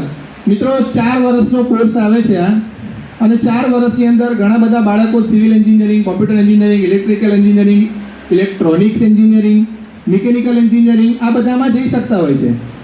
સેકન્ડ નંબરની અંદર આર્કિટેક્ચર વિશે આપણે ભણીશું, જેને BArts કહીએ છીએ. 5 વર્ષનો કોર્સ આવે છે, નાટાની એક્ઝામ આની અંદર આપવાની હોય છે, બરાબર. અને ઘણા બાળકોને ચિત્ર અથવા ડ્રોઈંગનો બહુ સારો એવો શોખ હોય છે, તો એ આ ફિલ્ડની અંદર જઈ શકે છે. નેક્સ્ટ આપણે મર્ચન્ટ નેવીની અંદર પણ આપણા કેટલાક બાળકો ગોલ રાખતા હોય છે, જેની અંદર ફિઝિક્સ, કેમેસ્ટ્રી, મેથ્સ આની અંદર 60% રેશિયો હોય છે, અને ઇંગ્લિશની અંદર એ લોકોને 50% આપવાના હોય છે, જેની અંદર બાળકો મરીન એન્જિનિયરિંગમાં જઈ શકે છે, BSc ન્યુટ્રિકલ સાયન્સની અંદર જઈ શકે છે, બરાબર છે. તો આ બધા કોર્સની અંદર બાળકો પોતાનું ફિલ્ડ બનાવી શકે છે. કોમર્શિયલ પાયલોટની અંદર પણ બાળકો જતા હોય છે. ફ્લાઇંગ સ્કૂલ વિશે બધા લોકોએ સાંભળેલું હશે કે ફ્લાઇંગ સ્કૂલની અંદર બાળકો એરોનોટિકલ એન્જિનિયરિંગ અથવા તો એરફોર્સની અંદર પોતાનું કેરિયર બનાવતા હોય છે. વિદ્યાર્થી મિત્રો, મિકેનિકલ એન્જિનિયરિંગ કરવું, સિવિલ એન્જિનિયરિંગ કરવું, આર્કિટેક્ચર એન્જિનિયરિંગ કરવું આ બધા કોમન ફિલ્ડ છે. ઘણા બાળકો પોતાનું કેરિયર આની અંદર બહુ બાખૂબીથી બનાવતા જ હોય છે, અને એની અંદર મિત્રો ખર્ચો બહુ સારો એવો થાય છે. લગભગ 60 થી 80 લાખ જેટલો ખર્ચો થાય છે, અને 18 થી 24 મહિનાની અંદર આપણા બાળકો જે છે એ આ કોમર્શિયલ પાયલોટની પરીક્ષા આપી અને પોતે એરફોર્સમાં અથવા તો મેં કહેવાય કે એરોનોટિકલમાં પોતાનું કેરિયર બનાવતા હોય છે. હવે BSc, જ્યારે બાળકોને એમ થાય કે ભાઈ ચલો મારે કશામાં જવું નથી, મારે તો એન્જિનિયર બનવું જ નથી, બરાબર. એન્જિનિયરિંગના ફિલ્ડમાં જોઈએ ને તો ઘરે ઘરે એન્જિનિયર પડેલા છે, હે ને. તો મારે એન્જિનિયર નથી બનવું સર, મારે કંઈક અલગ જ ફિલ્ડમાં જવું છે, તો બાળકો BSc with physics, with chemistry, astronomy આ બધાની અંદર પોતાની કારકિર્દી આગળ ધપાવતા હોય છે. 3 વર્ષનો કોર્સ આવે છે, અને BSc આના વિશે મારે તમને અત્યારે કહેવાની કંઈ જરૂર નથી. પણ હવે આ બધું જ કરવા માટે વિદ્યાર્થી મિત્રો જરૂર શેની પડે? આ બધું જ કરવા માટે જરૂર શેની પડે? સૌથી પહેલાં તમારી પાસે ગોલ તો હોવો જોઈએ ને. ચલો, ભાગ મિલ્ખા ભાગ પિક્ચર બધાએ જોયેલું છે? યસ કે નો? યસ. ચલો, આ પિક્ચર બધાએ જોયેલું છે, બધાને ખબર છે કે આ પિક્ચરની અંદર પણ પિક્ચર જોવા ખાતર જ જોયેલું છે. ત્યારે એની અંદરથી આપણે જે ઉદ્બોધન લેવું જોઈએ, જે શીખ લેવી જોઈએ એ આપણે ક્યારેય લીધી નથી. મિલ્ખાસિંહનું હમણાં થોડા સમય પહેલા જ નિધન થયું, પરંતુ સૌથી પહેલા મિત્રો તમારો ગોલ સેટઅપ કરવો જરૂરી છે. ગોલ સારો હોવો જોઈએ. Focus on your goal. તમે તમારો ગોલ નિશ્ચિત નહીં કરેલો હોય, જ્યારે 11મા ધોરણના વિદ્યાર્થીઓ જ્યારે પ્રવેશ મેળવે છે ને, ત્યારે સૌથી પહેલાં તો એને ગોલ નિર્ધારિત કરવો જોઈએ કે મારે આ જગ્યા પર જવાનું છે. અને એ ગોલ તમારો ડિસાઇડેબલ હશે તો તમે આગળ દોડી શકશો, તમારું પોતાની કારકિર્દી બનાવી શકશો. હવે આપણે એવી ટ્રેનમાં બેઠા છીએ ને કે જે ટ્રેન ક્યાં જઈ રહી છે એ જ ખબર નથી. બસ બેઠા છીએ, ટ્રેન ચાલે છે, બધા ટીટી આવે છે, બધાને ખબર છે, પણ ટ્રેન ક્યાં જઈ રહી છે એ ખબર નથી. તો સૌથી પહેલી વસ્તુ એ છે કે ગોલ ડિસાઇડ કરો. તમે આ પિક્ચર જોયું હશે બાળકો, તો તેની અંદર ખાલી દૂધ પીવા જેવી સામાન્ય બાબતને ગોલ બનાવીને મિલ્ખાસિંહ છે એ દોડની અંદર પ્રથમ ક્રમે આવ્યો. તમે જોયું હતું ને બધાએ? મેં મિલ્ખાસિંહને આની અંદર ટાર્ગેટ બનાવ્યો છે, કારણ કે નજીકમાં જ ઘણા બધા બાળકોને ખબર હશે મિલ્ખાસિંહનું હમણાં થોડા સમય પહેલાં જ નિધન થયું, બરાબર. આપણે આપણા ભારતીય દોડવીરને પણ એ બાને યાદ કરી લઈએ ને એમાંથી આપણે કેટલીક શીખ પણ મેળવી લઈએ. તો તમને ખબર હશે કે દૂધ પીવા જેવી સામાન્ય બાબત અંગે દૂધ દૂધ દૂધ દૂધ દૂધ દૂધ દૂધ કરીને દોડવા માંડ્યો અને એ રેસની અંદર પ્રથમ ક્રમાંકે આવ્યો. મતલબ શું છે કે આવું એકમાં નથી સાહેબ, ઘણા બધામાં એને પોતાની કારકિર્દી બનાવી છે. જુઓ, તમે તમારી સામે જે હસ્તી છે એને બધા ઓળખો છો ને? બિલ ગેટ્સ સાહેબ, કોમ્પ્યુટરની અંદર જ ખાલી નોલેજ ધરાવતો માણસ, કે જે માણસ 7x7ની રૂમમાં પોતાની એક કંપની શરૂ કરી હતી, એ માણસ આજે 7 એકર જમીનમાં પોતાની કંપનીને ડેવલપ કરેલી છે અને વિશ્વની અંદર અરબોપતિમાં પોતાનું એક આગવું સ્થાન ધરાવતો બિલ ગેટ્સ એ એવું કહે છે કે मेरी सफलता का कारण कि मैंने बड़ी कम चीजों को फोकस किया है, बड़ी कम चीजों पर फोकस किया है, પણ જે ચીજ પર ફોકસ કરેલું છે ને એને વળગી રહ્યો છે. આ માણસનું એવું કહેવું હતું, every main is my superior and I learn of him. દરેક માણસ મારા કરતા ચડિયાતો છે અને મને એની અંદરથી કંઈક શીખવા મળે છે. આપણે પણ એવું જ ઈચ્છવું જોઈએ કે દિવસની અંદર એક દાખલો, એક પ્રકરણ જો આપણે શીખવા માંગતા હોઈએ ને તો 100% આપણી સફળતા છે એ આપણા કદમ ચૂમશે. આ મારું કહેવું છે. પરંતુ જ્યાં સુધી દિવસમાં કોઈ વસ્તુ નવી ન શીખીએ ને ત્યાં સુધી ઊંઘવા માટેનો પ્રયત્ન ન કરવો જોઈએ. વાત કરતો હોય તો બોલ નહીં. ખાલી ઇન્ડિયાનો કોટ પહેરવા માટે મિલ્ખાસિંહે શું કરેલું? ઇન્ડિયાનો કોટ પહેરવા માટે મિલ્ખાસિંહે પોતાનું કેરિયર છે દાવ પર લગાડી દીધેલું. એના પગમાં બૂટ, કાંટાવાળા બૂટ વાગ્યા હતા, છતાં પણ એ માણસ છેક સુધી દોડ્યો. 45.9 સેકન્ડની અંદર 400 મીટરની દોડ જમ્પ કરવા માટે એ માણસે કેટલો બધો પ્રયત્ન કર્યો. અરે ભાઈ, મોઢામાંથી ખૂન નીકળી ગયું, લોહી નીકળી ગયું, છતાં પણ માણસ દોડતો જ રહ્યો. અરુણિતા સિન્હા, તમે બધા જાણો છો બધા અરુણિતા સિન્હા વિશે? સાહેબ, એક પગ નહોતો છતાં પણ 8,848 મીટરની હાઈટ એને સર કરી અને ભારતનું નામ છે એ વિશ્વ ઇતિહાસની અંદર એને મોખરે બનાવ્યું. सफलता उसको मिलती है जिसके सपनों में जान होती है, सफलता उसको मिलती है जिसके सपनों में जान होती है. पंखों से कुछ नहीं होता, हौसलों से उड़ान होती है. मतलब સફળતા મેળવવી હોય ને તો મનમાં બુલંદ ઈરાદાની જરૂર છે. સફળતા ત્યારે જ પ્રાપ્ત થાય છે વિદ્યાર્થી મિત્રો. હવે મેં આપણા ઇતિહાસના અંદર જોયું છે, મારા 22 વર્ષના ટીચરના કેરિયરમાં જોયું છે કે આ જે તમારી ઉંમર છે ને એ ઉંમર પર છોકરું જે છે એ ડિસ્ટ્રેક્શન્સમાં આવી જાય છે, મતલબ કે ભંગોળાઈ જાય છે.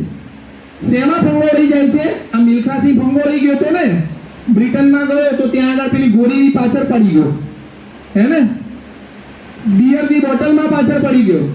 આજનું કેરિયર પણ તમે જુઓ સાહેબ, એવું જ કંઈક થઈ રહ્યું છે. આપણું જે બાળક છે અથવા તો તમે પોતે જ છો, એ કાં તો તમારા એક નાનકડા ગેજેટની પાછળ પડી ગયા હોય છો, પોતાના ફ્રેન્ડ સર્કલની પાછળ પડી ગયા હોય છો, ઘણી વખતે બિયર અને આ બધી જે ખરાબ આદતો પાછળ પડી ગયા હોય છો, પાર્ટીની પાછળ પડી ગયા હોય છો, કે સાહેબ અમારે આજે મિત્ર વચ્ચે પાર્ટીનું આયોજન કરેલું છે, તો આ જે બેટા તમે લોકો જે ડિસ્ટ્રિક્શન્સ કરો છો, આ ડિસ્ટ્રિક્શન્સને જો તમે ઓળખી નહીં કાઢો અને તમારા રનવે ઉપર જો તમે આગળ નહીં વધો ને, આને તમારે ઓળખવાનું છે અને એને નેગ્લેક્ટ કરવાનું છે તમારા જીવનમાંથી કે ભાઈ અમારે નથી કરવાનું, મારે આને ના પાડતા આવડતું હોવું જોઈએ. તમારો મિત્ર આવે છે તમારા ઘરમાં અને આવીને પૂછે છે કે ચાલ ને યાર ભણવાનું આખો દિવસ તો થાય જ છે ને, ચાલ થોડું રખડી આવીએ, તો તે સમયે તમારા મિત્રને મોઢા પર ના પાડવાની તમારામાં હિંમત હોવી જરૂરી છે. જો તમે એને નહીં ઓળખો ને તો સાહેબ તમારા કારકિર્દી પર 100% મોટા પ્રત્યાઘાતો આવશે. સમજ્યા? તો મિલ્ખાસિંહની પાછળ હું આ મિલ્ખાસિંહને એટલા માટે બોલું છું કે તમે જુઓ એના જીવનકાળમાંથી કેટલું બધું શીખવા જેવું છે. અહીંયા એક ભારતીય એક સુંદરી એની સામે આવી છતાં પણ એને ના પાડી દીધી કે હું તમારા માટે લાયક નથી.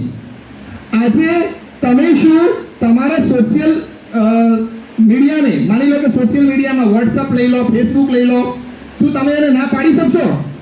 ચલો એવું કહી શકશો કે ચલો મારે આજે છે એ આનો ઉપયોગ નથી કરવો, ટેકનોલોજીનો ઉપયોગ નથી કરવો, આજે મારે ફેસબુક નથી વાપરવું, આજે હું મારો મોબાઈલ છે એરોપ્લેન મોડ ઉપર મૂકી દઈશ 2 કલાક માટે?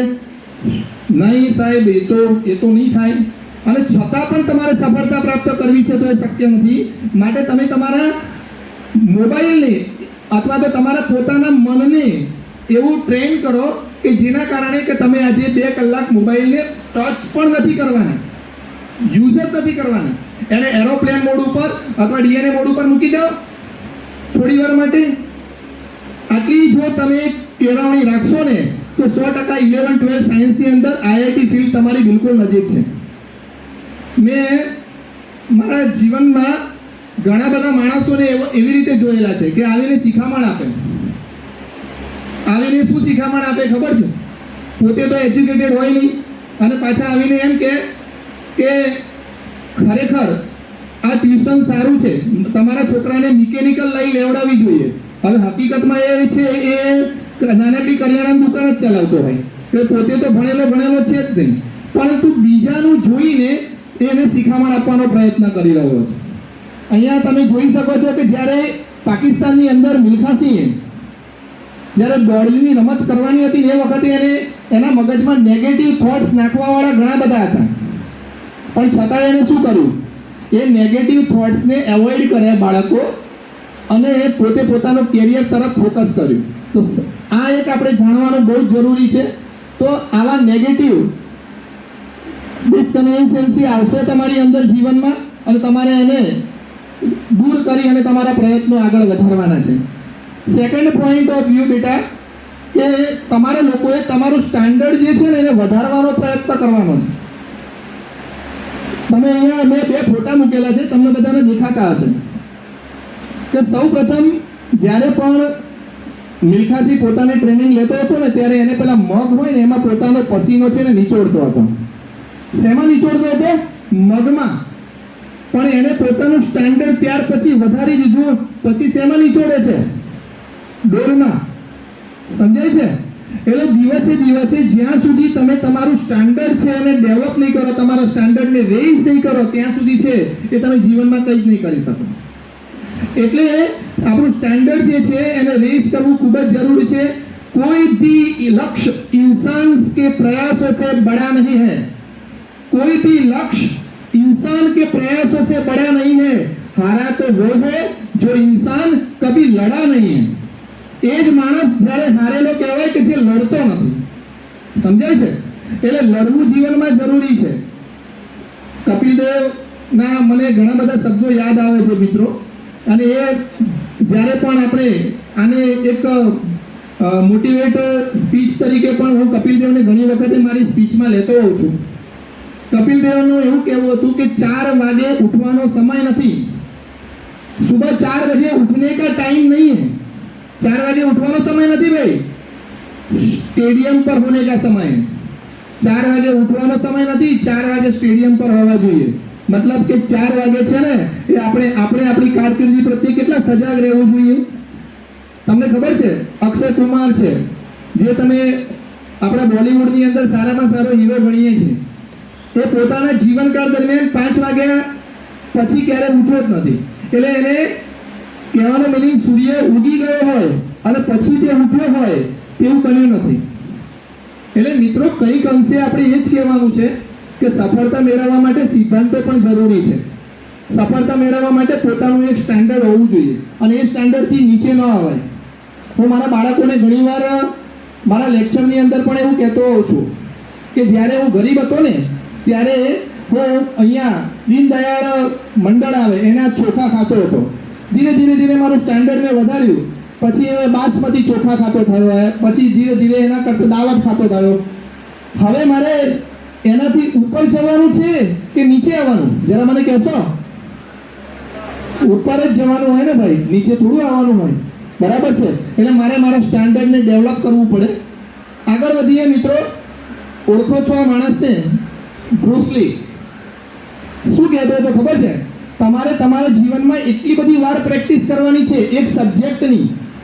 પેલા ઘણી વખતે મેં મારા મેથ્સના બાળકોને એવું જોયું કે ભાઈ એ લોકો એવું વિચારતા હોય છે કે ભાઈ JEE અંદર સાહેબ પેલા ક્લાસીસમાં આ પુસ્તકો આપ્યા, પેલા ક્લાસીસમાં આ પુસ્તકો આપ્યા. મારું એવું કહેવું છે કે પુસ્તકો કોઈ માયનો નથી રાખતા. તમે NCERTની બુક પકડીને જો તમે એને વેરી ટાઈમ્સ, હું તો એમ કહું છું ને કે બહુ જ બધી વાર ખાલી એના એક પુસ્તકને તમે વારે ઘડે રિવાઇઝ કરો, દર વખતે તમને નવું મળશે. બરાબર. બ્રુસ લી પણ એ જ કહેતો હતો કે 10,000 કિક મારે છે એનાથી મને ડર નથી લાગતો, પણ જે કિકની પ્રેક્ટિસ એક વ્યક્તિએ એક જ કિકની પ્રેક્ટિસ જેને 10,000 વાર કરી છે એનાથી મને ડર લાગે છે. અને મિત્રો જીવનમાં પણ આવું જ હોય છે. પ્રેક્ટિકલી વસ્તુ આ જ હોય છે કે તમે લોકો જ્યારે પણ મોર ધેન પ્રેક્ટિસ એક જ પુસ્તકની કરો છો 100% સફળતા મળી જશે. NCERT એક એવો વિષય છે ને સાહેબ, એની અંદર બધું જ છે, એની બહાર કંઈ આવતું નથી. પણ છતાંય છોકરાઓ ઘણા બધા એવા રેફરન્સ બુકો લાવીને પોતાના રૂમની અંદર એક જેમ ચોપડાઓનો ઢબ કરતા હોય છે ને એમાંથી પછી એક પણ પુસ્તક વાંચતા નથી હોતા. RD શર્મા છે, RS અગ્રવાલ છે, બહુ બધા પુસ્તકો લાવીને ભેગા કરવા એ જરૂરી નથી. એને કેટલું ગહનતાથી અભ્યાસ કરવો એ બહુ જરૂરી હોય છે. અહીંયા અફઝલ સરે તમને લોકોની જે પ્રયાસ કરવા માટે બોલાવ્યો છે, સૌથી વધારે મારે એ વસ્તુ ઉપર ફોકસ કરવાનું છે કે દીકરાઓ સૌથી મહત્વની વસ્તુ કે આજે મેં ઘણા બધા કોચિંગ ક્લાસીસ જોયેલા છે. 22 વર્ષથી આ કોચિંગ ક્લાસીસના ક્ષેત્રની અંદર હું કામ કરું છું. ઘણી વખત કોચિંગ ક્લાસીસોમાં એવું બનતું હોય છે કે કોઈક ફિઝિક્સનો ટીચર સારો હોય કે કેમેસ્ટ્રીનો ટીચર સારો હોય તો મેથ્સ બાયોમાં કદાચ ઉપર નીચે હોઈ શકે. કોઈક વાર મેથ્સ બાયો સારું હોય તો ફિઝિક્સનો ટીચર ઉપર નીચે હોઈ શકે. આવું જનરલી બનતું હોય છે.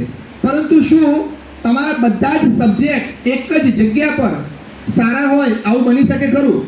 તો ખરેખર એનો સારો એવો શ્રેય આપણે અફઝલ સરને આપવામાં જાય છે કે એમણે આવા બધા જ ટીચરોની એક જ જગ્યા ઉપર યુનિટી કરીને ટીમ બનાવીને અને એકત્રિત કર્યા ને એની અંદર પણ જોવા જઈએ ને કે આ બધા જ હાયર ક્વોલિફાઈડ ટીચરોને એક જગ્યા ઉપર એકત્રિત કરી અને ફીનું ધોરણ છે એ માર્કેટ વેલ્યુ કરતાં ઓછું રાખીને તમારા શિક્ષણનો આ જે પથ છે ને એને આગળ વધારવા માટેનો પ્રયત્ન કરેલો છે. તો ખરેખર એકવાર માટે એમના માટે ખરેખર તાળી થઈ જવી જોઈએ. બીજી વાત, જીવનની અંદર તમને જે મિલ્ખાસિંહ દેખાય છે એને જ્યારે પત્રકારોએ પૂછ્યું કે તમારા જીવનની અંદર સફળતાનો શ્રેય કોને જાય છે, તો એમને તરત જવાબ આપ્યો કે મેં 80 મેચ રમ્યો છું અને એની અંદર 77 વાર વિન થયો છું, જીત્યો છું, અને આનો બધો જ શ્રેય મારા કોચને જાય છે. મિત્રો शिक्षक कभी साधारण नहीं होता, प्रलय और निर्माण उनकी गोद में पलते हैं. શિક્ષક ક્યારેય સાધારણ નથી હોતો, એ ધારે તે કરી શકે. અહીંયા પણ આપણે બે સ્કૂલની અંદર જે બધા જ શિક્ષક મિત્રો જોડાયા છે એ બધા જ શિક્ષક મિત્રોએ આપણને એવી સરસ મજાની કમિટમેન્ટ આપેલી છે કે અમારી સાથે જોડાયેલા તમામ બાળકોને અમે સફળતાના મુકામ સુધી જ્યાં સુધી નહીં પહોંચાડીએ ત્યાં સુધી અમે લોકો જે છે સતત પ્રયત્નશીલ રહીશું. તો ખરેખર આ શિક્ષક જ આવું કરી શકે, શિક્ષક જ આટલું સરસ આયોજન કરી શકે છે અને આ અભિગમની અંદર આગળ વધ્યા તમને લોકોને તમારા કારકિર્દી તરફ આગળ વધારી શકે છે. આગળ પણ મારા કેટલાક મિત્રોએ તમને બે શબ્દો કહેવાના છે, એટલે હું મારું જે પ્રવચન છે, મારું જે આ લેક્ચર છે એને અહીંયા જ વિરામ આપું છું. તમે બધાએ મને શાંતિથી સાંભળ્યો એ બદલ તમારો ખૂબ ખૂબ આભાર. વંદે માતરમ.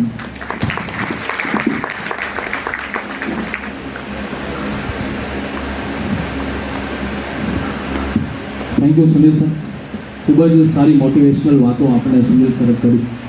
અને અગેન આ એક એક એક્ઝામ્પલને જીવનમાં ઉતારજો. હા, નહીતર બસ ખાલી અમે બોલીએ ને તમે સાંભળો, 1 કલાક બેસા પછી રામ રામ, હે ને, એવું ના થાય. એટલે આ ખાસ ધ્યાન દે. અને એક જનરલ એનાઉન્સમેન્ટ છે, એટલા માટે હું ઊભો થયેલો છું. મનીષ સિસોદિયા, કદાચ તમે લોકો પરિચિત હશો, એ બાજુમાં એમનો કાર્યક્રમ છે, આવવાના છે. અને એમના કાર્યકર્તાઓએ આપણને વિનંતી કરી છે કે એક એજ્યુકેશન મિનિસ્ટર છે, એટલે કદાચ આપણે તમારા વિદ્યાર્થીઓ જ, એટલે વિદ્યાર્થીઓને એ કદાચ ઉદ્બોધન આપે. એટલે આમ તો જો કે એક પોલિટિકલ આયોજન છે એમનું, એટલે હું આ વાતમાં ખૂબ જ ગંભીર રીતે કદાચ આને આગળ ના પણ વધારી શકું, પણ એમની રિક્વેસ્ટ અને મનીષ સિસોદિયાને આમ આદમી પાર્ટીના નેતા તરીકે નહીં પણ એક એજ્યુકેશન મિનિસ્ટર તરીકે આપણે લેશું અને એમની સામે આ વાત હું કહીશ જ્યારે હું એમનું સ્વાગત કરીશ ત્યારે. એટલે કદાચ આપણે એમની સ્પીચનો લાભ મળે અને આપણે તેમને એજ્યુકેશન મિનિસ્ટર તરીકે જ બેસાડશું, આપ પાર્ટીના નેતા તરીકે નહીં. એ વાત હું એમને પણ કહીશ. ઓકે, એટલે કદાચ આપણને ટૂંકમાં એમનો લાભ મળે તો સારું છે. એક એજ્યુકેશન મિનિસ્ટર દિલ્હીના, કદાચ તમે બધા હવે એપી જોતા હોય તો આ બધા નેતાઓ તો પરિચિત જ હશે. અને આજકાલ નેતાઓ સભામાં ઓછા, એપી ઉપર વધારે હોય, હે ને, એટલે તમે બધા પરિચિત જ હશો. દિલ્હીના એજ્યુકેશન મિનિસ્ટર છે. કદાચ આપણને એમનો લાભ મળે તો સારી બાબત છે. અને હજી ઋષિરાજ સર છે, પછી જિગ્નેશ સર છે, એમની સ્પીચ પણ બાકી છે. હજી છેલ્લે મારે પણ તમને કહેવાનું છે. એટલે આપણે બેસશું અને ખાસ એ રીતે બોલશું કે કોઈ એજ્યુકેશન મિનિસ્ટર લેવલનો માણસ આજે આપણને, આ તો કોઇન્સિડન્સ કહેવાય ને, કેમ કે મને પણ ગઈકાલે રાતના ફોન આવ્યો વોચમેનનો કે એજ્યુકેશન મિનિસ્ટર આવવાના છે. એટલે તમે પોલીસ બંદોબસ્તને બહાર જોયું છે ને બધે, તમે આવતા હશો ત્યાં. એટલે આ કોઇન્સિડન્સ કહેવાય. ટૂંકમાં સારું છે. અમે મારી પાસે કોઈ ચીફ ગેસ્ટ હતું નહીં, એટલે આપણે એક એજ્યુકેશન મિનિસ્ટર લેવલનો માણસ જો ચીફ ગેસ્ટ તરીકે સડનલી અરેન્જ ઉપરવાળાએ કરી દીધો તો સારું છે. પણ પહેલાં તો એજ્યુકેશન મિનિસ્ટર તરીકે આપણે એને લઈશું, એને એક શિક્ષક તરીકે લઈશ સૌ પ્રથમ તો હું એને એક આપના નેતા તરીકે આપણે એમને લેવાના નથી, બિલકુલ લેવાના નથી. એટલે આપણે આશા રાખીએ કે એમની વાણીનો આપણને થોડો લાભ મળે. હવે ઋષિરાજ સર આપણને 2 શબ્દો કહેશે.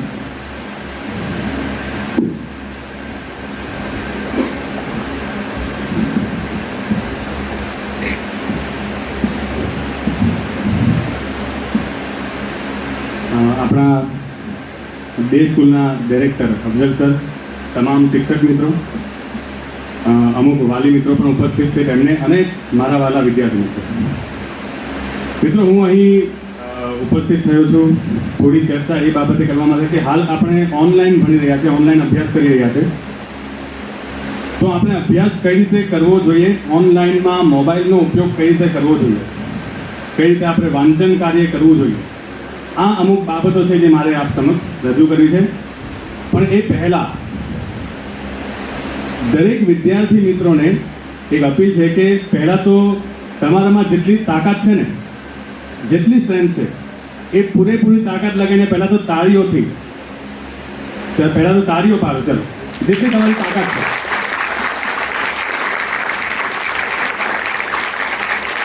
અચ્છા, ઓકે. હવે આ તાળીઓ કોના માટે હતી? ઓબ્વિયસલી મારા માટે નહીં હતી. આ તાળીઓ જે છે તે તમારા માટે છે, તમારા પોતાના માટે છે.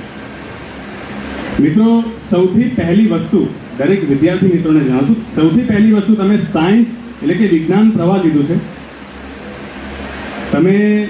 તમને કદાચ આઈડિયા હશે, તમારા જે માતા પિતા છે એમને આઈડિયા હશે કે આજથી 20 વર્ષ અથવા 25 વર્ષ પહેલાં અથવા 15 વર્ષ પહેલાંની જો આપણે વાત કરીએ ને, તો ત્યારે સાયન્સ શબ્દ આવતો ને એટલે આમ પેલું જમીન નીચેથી પગની નીચેથી જમીન સરકી જાય ને એવી સિચ્યુએશન બનતી.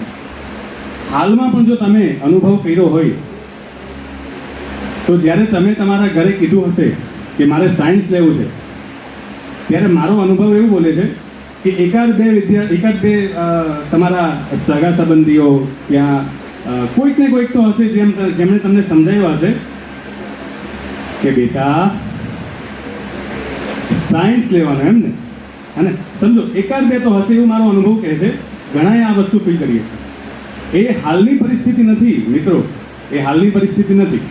એ પરિસ્થિતિ એમણે કદાચ 10 વર્ષ 12 વર્ષ 15 વર્ષ 20 વર્ષ પહેલા જે એમણે સાંભળ્યું હશે ને કે ભાઈ સાયન્સ એટલે ઓહો હો હો એમ.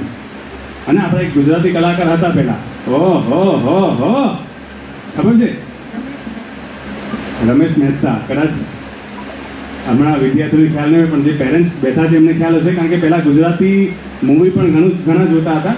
તો સાયન્સ લેવું આજે એ આજના સમય પ્રમાણે આટલું ઓહો હો વાળી સિચ્યુએશન નથી મિત્રો. હા, પણ પહેલા હતી. તો જે સગા સંબંધીઓ તમને સમજાવે છે એ ખોટું પણ નથી, પણ એ થોડા હજી 15 વર્ષ પહેલાના સમયમાં છે. અને તો આ તાળીઓ જે વગાડી છે ને તમે તમારા પોતાના માટે વગાડી છે કે તમે હિંમત કરી છે સાયન્સ લેવાની. 11 સાયન્સ 12 સાયન્સ જે વિદ્યાર્થીઓ અત્યારે 12 સાયન્સમાં અભ્યાસ કરે છે તેમને ખ્યાલ છે કે સાયન્સમાં ઓહો હો સિચ્યુએશન નથી હાલમાં. અને પણ જે 11મા ધોરણમાં આવ્યા છે, જે હમણાં હજી એમણે અભ્યાસ શરૂ કર્યો છે, તેમને પણ ખ્યાલ છે કે ભાઈ ઓકે આપણે આરામથી સારી રીતે સમજ પડે છે, પણ જરૂરી છે જે વસ્તુ જે આપણે કરવી જોઈએ તેનું હું અત્યારે ચર્ચા કરીશ તમારી સમક્ષ કે કઈ કઈ બાબતોનું તમારે ધ્યાન રાખવું જોઈએ સાયન્સની અંદર. બાકી બધું સરળ જ છે. હા, નિયમિતતા અને નિયમિતતા હોવી જોઈએ મિત્રો. વિદ્યાર્થી શ્લોક છે એક, કાક ચેષ્ટા બકો ધ્યાનમ, કાક ચેષ્ટા બકો ધ્યાનમ શ્વાન નિદ્રા તથૈવ ચ અલ્પહારી ગૃહ ત્યાગી વિદ્યાર્થી પંચલક્ષણમ. મિત્રો આ છે વિદ્યાર્થી શ્લોક.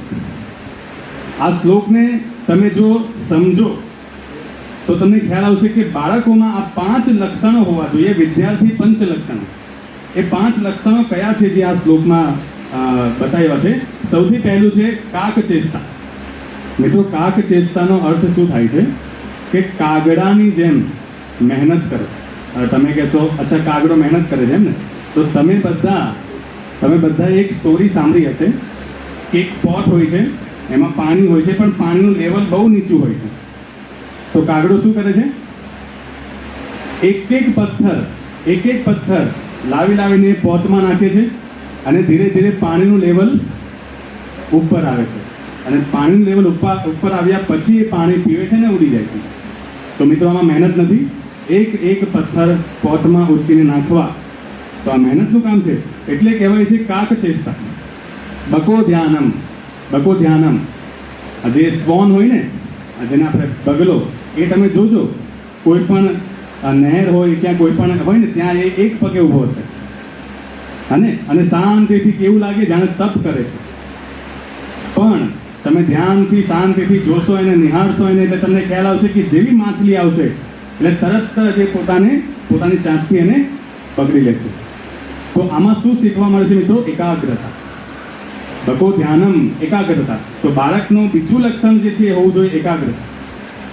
શ્વાન નિદ્રા. અને શ્વાન એટલે કૂતરું. તો તમારી જે નિદ્રા છે એ કૂતરા ટાઈપની, કૂતરા જેવી, ડોગ જેવી હોવી જોઈએ. તમે જોજો ક્યારેક કૂતરું સૂતું હોય ને ત્યાંથી તમે પસાર થાવ ને, અચ્છા કદાચ આજકાલના કૂતરામાં એ સચેતતા રહી નથી, કદાચ તમે જોયું છે કે પાસેથી ભાગો તો એ ઉઠતા નથી, અને એ વાત હકીકત છે. પણ કહેવાય છે કે તમે એની પાસેથી પસાર થશો ને તો એ તરત જ બેઠો થઈ જશે. તો તમારી જે નિદ્રા છે એ આ રીતે કૂતરા જેવી હોવી જોઈએ કે તરત જ થોડું સુવો, ફ્રેશ થયા, જાગો અને ફરી પાછા પોતાના કામે લાગો. તો શ્વાન નિદ્રા તથૈવ ચ અલ્પહારી. ત્યાર પછીનો જે ગુણ છે બાળકોનો એ છે અલ્પહારી.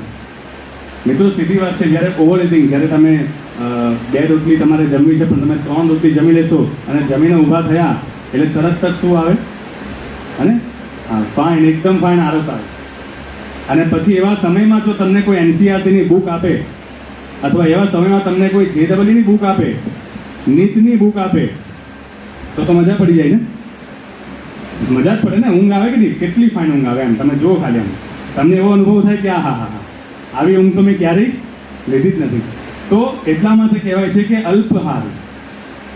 અને અમુક જે તજજ્ઞો છે ને એ કહે છે કે જ્યારે તમે જમવા બેસો ને ત્યારે કહેવાય છે કે ભૂખ્યા જમવા બેસો અને ભૂખ્યા જ ઊભા થાવ. મિત્રો શું કહેવાય છે? ભૂખ્યા જમવા બેસો અને ભૂખ્યા જ ઊભા થાવ. એનો અર્થ એવો નથી કે જમવા બેઠા પછી નામ પૂરતું બેઠા ને પછી એમને એમ જ થાળી મૂકીને ઊભા થઈ ગયા, એવું નથી. જમો પણ પેટમાં હજી જગ્યા રહે ને એટલે ઊભા થઈ જાય.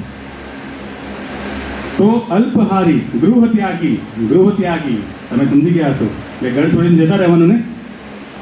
હાલમાં પરિસ્થિતિ એવી નથી કે ઘર છોડીને જતા રહેવાનું. ગૃહત્યાગીનો જે અર્થ છે હમણાં, એ અર્થ એવો છે કે તમે ઘરમાં છો પણ તમારા ફેમિલીથી થોડા અલગ રહીને વાંચન કાર્ય કરો એકાગ્રતાથી, અને આજુબાજુ તમને કોઈ ડિસ્ટર્બ કરવા માટે ન હોય એવી પરિસ્થિતિમાં જઈને વાંચન કાર્ય કરો. આ અર્થ થાય છે ગૃહત્યાગીનો હાલમાં. વિદ્યાર્થી પંચલક્ષણ, તો બાળકોમાં આ 5 લક્ષણો હોવા જ જોઈએ. તો પહેલું લક્ષણ કયું હતું? કાકચેષ્ટા. કાકચેષ્ટાનો અર્થ થશે મહેનતી બનો. બકો ધ્યાનમ, એકાગ્રચિત રહો. શ્વાન નિદ્રા, એટલે તમારી જે ઊંઘ છે એના ઉપર તમારું નિયંત્રણ હોવું જોઈએ. ત્યારબાદ અલ્પહારી. અલ્પહારી એટલે તમે જમો પણ જગ્યા થોડી રહેવા દેજો, કારણ કે જ્યારે વધારે પડતું જમાશે એટલે ઊંઘ આવશે તો વાંચન કાર્ય થશે નહીં. અને ગૃહત્યાગ. ગૃહત્યાગ એટલે તમે તમારા ઘરમાં વાંચન કાર્ય કરો પણ થોડા જે પરિવારજનો છે એનાથી થોડા અલગ થઈને વાંચન કાર્ય કરો, જેથી તમને ડિસ્ટર્બન્સ ન થાય. તો આ 5 લક્ષણો જે છે દરેકે દરેક બાળકોમાં હોવા જોઈએ. તો મિત્રો, એક બીજી બાબત મારે એ કહેવી છે કે આજે ઓનલાઈનની પરિસ્થિતિ હોય કે ઓફલાઈનની પરિસ્થિતિ હોય, બાળકોએ કઈ રીતે વાંચન કાર્ય કરવું જોઈએ, એમાં જે મારા મંતવ્યો છે તે હું આપ સમક્ષ રજૂ કરી શક્યો.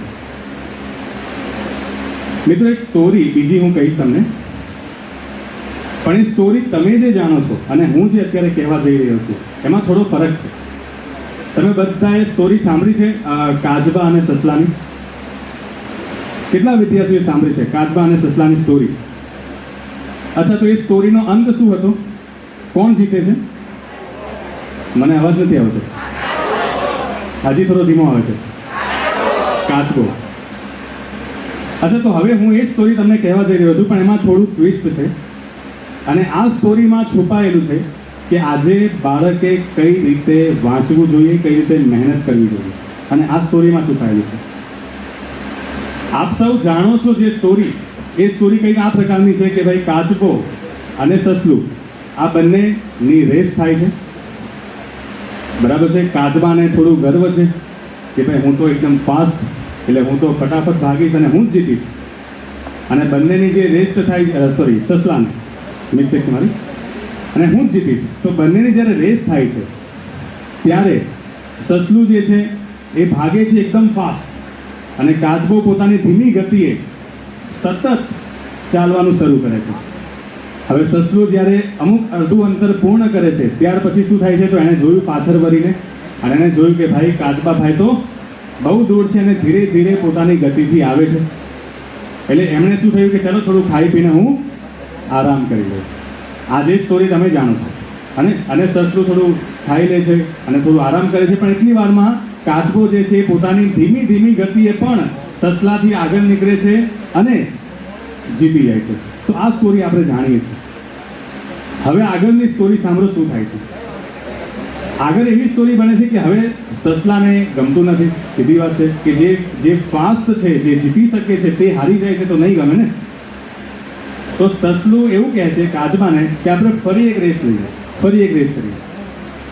અને કાચબો તો જીતમાં છે, એ કે હા ઓકે ચાલો ફરી એક રેસ આપણે થઈ જાય. તો કાચબા અને સસલાની ફરીવાર એક રેસ થાય છે. એમાં હવે સસલું જે છે એને નક્કી કર્યું કે હવે હું અટકીશ નહીં, હવે હું મારી પૂરેપૂરો એફર્ટ લગાવીને હું ભાગીશ. અને જેવી રેસ સ્ટાર્ટ થાય છે, રેડી સ્ટેડી ગો, એટલે ભાગે છે બંને. તમને ખબર છે એકચ્યુઅલી કાચબો તો ભાગતો નથી તો ચાલે છે, પણ સસલું ભાગે છે. અને જ્યાં સુધી એન્ડ નહીં થાય ત્યાં સુધી અટકતો જ નથી. અને હવે સસલું જે છે, સસલાએ કાચબાને હરાવી દે છે, પણ કેટલા ડિસ્ટન્સથી હરાવે છે? તો અધધ ડિસ્ટન્સથી હરાવે છે. કેટલા ડિસ્ટન્સથી? અધધ ડિસ્ટન્સથી. અને કાચબો તો હજી શરૂઆતમાં હોય છે, જ્યારે સસલું જે છે એ એના એન્ડ તરફ પહોંચી જાય છે. તો ઓકે, આ રીતે હવે કાચબાએ પહેલ કરી. કાચબાએ એવું કીધું હજી એક રેસ થઈ જાય. જોજો, આમાં એક વસ્તુ શીખવાની છે. પહેલી રેસમાં શું શીખવાનું છે ખબર છે? કોણ જીતે છે? કાચબો જીતે છે. કાચબો જીતે છે એટલે ત્યારે આપણે નિષ્કર્ષ એવો નીકળે છે કે જે ધીમી ગતિએ પણ સતત ચાલે ને એ જીતે. જે ધીમી ગતિએ પણ સતત ચાલે ને એ જીતે. બીજી રેસમાં નિષ્કર્ષ શું નીકળે છે કે જે ફાસ્ટ ગતિએ પણ સતત ચાલે ને એ જીતે. સમજજો ધ્યાનથી, જે ફાસ્ટ ગતિએ પણ સતત ચાલે ને એ જીતે. તો તમારું શું માનવું છે? ધીમી ગતિએ સતત કે ફાસ્ટ ગતિએ સતત ચાલવું જોઈએ? ઓબ્વિયસલી આજની કોમ્પિટિશનના જમાનામાં ફાસ્ટ ગતિએ ચાલવું જોઈએ પણ સતત ચાલવું જોઈએ. તો નિષ્કર્ષ અત્યારે આ નીકળે છે. હવે કાચબો જે છે ને એને પહેલ કરી, એને કીધું ફરી એક રેસ થઈ જાય, પણ હવે વિદ્યાર્થી મિત્રો, આપણે આગળ ગયેલો એ પ્રમાણે એક નહીં, 2 સીટ છોડીને બધા બેસે વ્યવસ્થિત એકદમ. પેલા ખાલી પોર્શન છે ને એ પૂરો કરો. 2 સીટ છોડીને બેસે. કોઈ પણ સરકારી અધિકારી આવે એકદમ તાત્કાલિક ફટાફટ સ્પીડમાં 2 સીટ છોડી, શક્ય હોય તો 3 સીટ પણ છોડી દો, આપણને કોઈ વાંધો નથી. હા, કહી દીધું છે. અને કોઈ કાર્યકર્તા અહીં બેસેલા હોય કદાચ, લગભગ કોઈ નથી, તમે વિદ્યાર્થીઓ જ છો અને કોઈ પણ કાર્યકર્તા અહીં રહેશે નહીં. કદાચ કોઈ હોય તો જરા સાંભળી લો. કેમ કે મનીષ સર પણ પોતે, એમને હું પણ કહીશ આગળ કીધું એ પ્રમાણે કે શિક્ષક તરીકે આપણે એમને બોલાવીએ છીએ. એટલે કાર્યકર્તા આઈ થિંક કોઈ છે નહીં. અને એકાદ વ્યક્તિ વિડીયોગ્રાફી માટે ખાલી કાર્યકર્તા તરીકે રહેશે અને 2 વ્યક્તિ જે સ્ટેજમાં છે કદાચ એ રહેશે. બાકી કોઈ કાર્યકર્તા સ્ટ્રિક્ટલી એક શિક્ષક તરીકે હું કહું છું કે હોવું જોઈએ નહીં. શાળાના કેમ્પસની બહાર કદાચ આપણી જે કંઈ પણ વાતચીત હોય એ પછીની વાત છે, પણ એ કોઈ કાર્યકર્તા હોવા જોઈએ નહીં. એ ખાસ ધ્યાન રાખજો. આપના પ્રત્યે માન સન્માન મને પૂરું છે, પણ આ ખાસ ધ્યાન રાખવાનું છે. Okay, Rishiraj sir continue. અચ્છા મિત્રો, તો હવે આપણી વાતને આગળ વધારીએ. કાચબો હવે પહેલ કરે છે અને એ કહે છે કે હજી એક રેસ થઈ જાય, પણ શરત મારી હું જે રસ્તા પર કહું ને એ રસ્તા પર આપણે રેસ કરશું. હવે સસલું જીતી ગયું ને સેકન્ડ રેસ, હે ને? તો હવે એ તો ભાઈ મોજમાં. એને કીધું હા ઓકે, મને કોઈ વાંધો નથી. તો હવે ત્રીજી રેસ ફરી શરૂ થાય છે. આ ત્રીજી રેસમાં ભાગે છે સસલું, પણ પૂરેપૂરો એફર્ટ લગાવીને ભાગે છે. કાચબો પણ ધીમે ધીમે પોતાની ગતિએ ચાલે છે અને ભાગતા વચ્ચે રસ્તામાં આવે છે એક નદી. અને આ જ જે રેસનો ટ્રેક હતો એમાં વચ્ચે નદી આવે છે ને ફરી પાછો રસ્તો આવે છે ને પછી એન્ડ જે છે તે આવે છે. હવે નદી આવે એટલે સસલું અટકી ગયું, પણ કાચબો ધીરે ધીરે પોતાની ગતિથી આવે છે ને નદી પણ પાર કરે છે ને ધીરે ધીરે ત્યાં એન્ડ તરફ પહોંચી જાય છે. તો હવે ત્રીજી રેસમાં કોણ જીતે છે? કાચબો. હવે આના ઉપરથી પણ તમે સમજો શું જરૂરી થયું, સમજો. આના ઉપર એક વસ્તુ શીખવા મળે છે કે ઓવર કોન્ફિડન્સ પણ નહીં હોવું જોઈએ. જેમ સસલામાં આવી ગયું કે હા રસ્તો તમારો, કોઈ મને વાંધો નથી, હું તો જીતીશ જ. અને હવે ચોથી એક રેસ થાય છે, ફાઇનલ રેસ. સમજો. અને આમાં ઘણી સારી બાબત જે આપણે દરેક વિદ્યાર્થી મિત્રોએ શીખવાની છે. હવે ચોથી જે રેસ છે ને હકીકતમાં એ રેસ નથી. હવે આટલી રેસ કર્યા પછી જે કાચબો છે અને સસલું છે એ બંને થોડા મિત્રો જ બની જાય છે. હવે એવું ડિસાઇડ કરે છે કે આ જ જે ટ્રેક આપણે લાસ્ટ ટાઈમ પસંદ કર્યો એ જ ટ્રેક ઉપર આપણે ભાગીએ. પણ સાંભળજો કેવી રીતે જાય છે. સસલાની ઉપર હવે કાચબાભાઈ બેસી જાય છે અને સસલું ભાગે છે પોતાની સ્પીડથી. જેવું નદી આવે છે એટલે કાચબાભાઈ ઉતરી જાય છે અને હવે કાચબાની પીઠ ઉપર સસલું બેસી જાય છે અને નદી પાર કરે છે અને ફરી પાછું જે રૂટ આવે છે ત્યાં ફરી પાછું ઓલ્ટરનેટ થઈને એન્ડ તરફ પહોંચે છે. મિત્રો, બંને સાથે મળીને જ્યારે એન્ડ તરફ પહોંચે છે ત્યારે જે ટાઈમ લાગે છે, જે સમય લાગે છે ને એ ઘણો ઓછો લાગે છે. ઘણા ઓછા સમયમાં તેઓ એન્ડ તરફ પહોંચી જાય છે.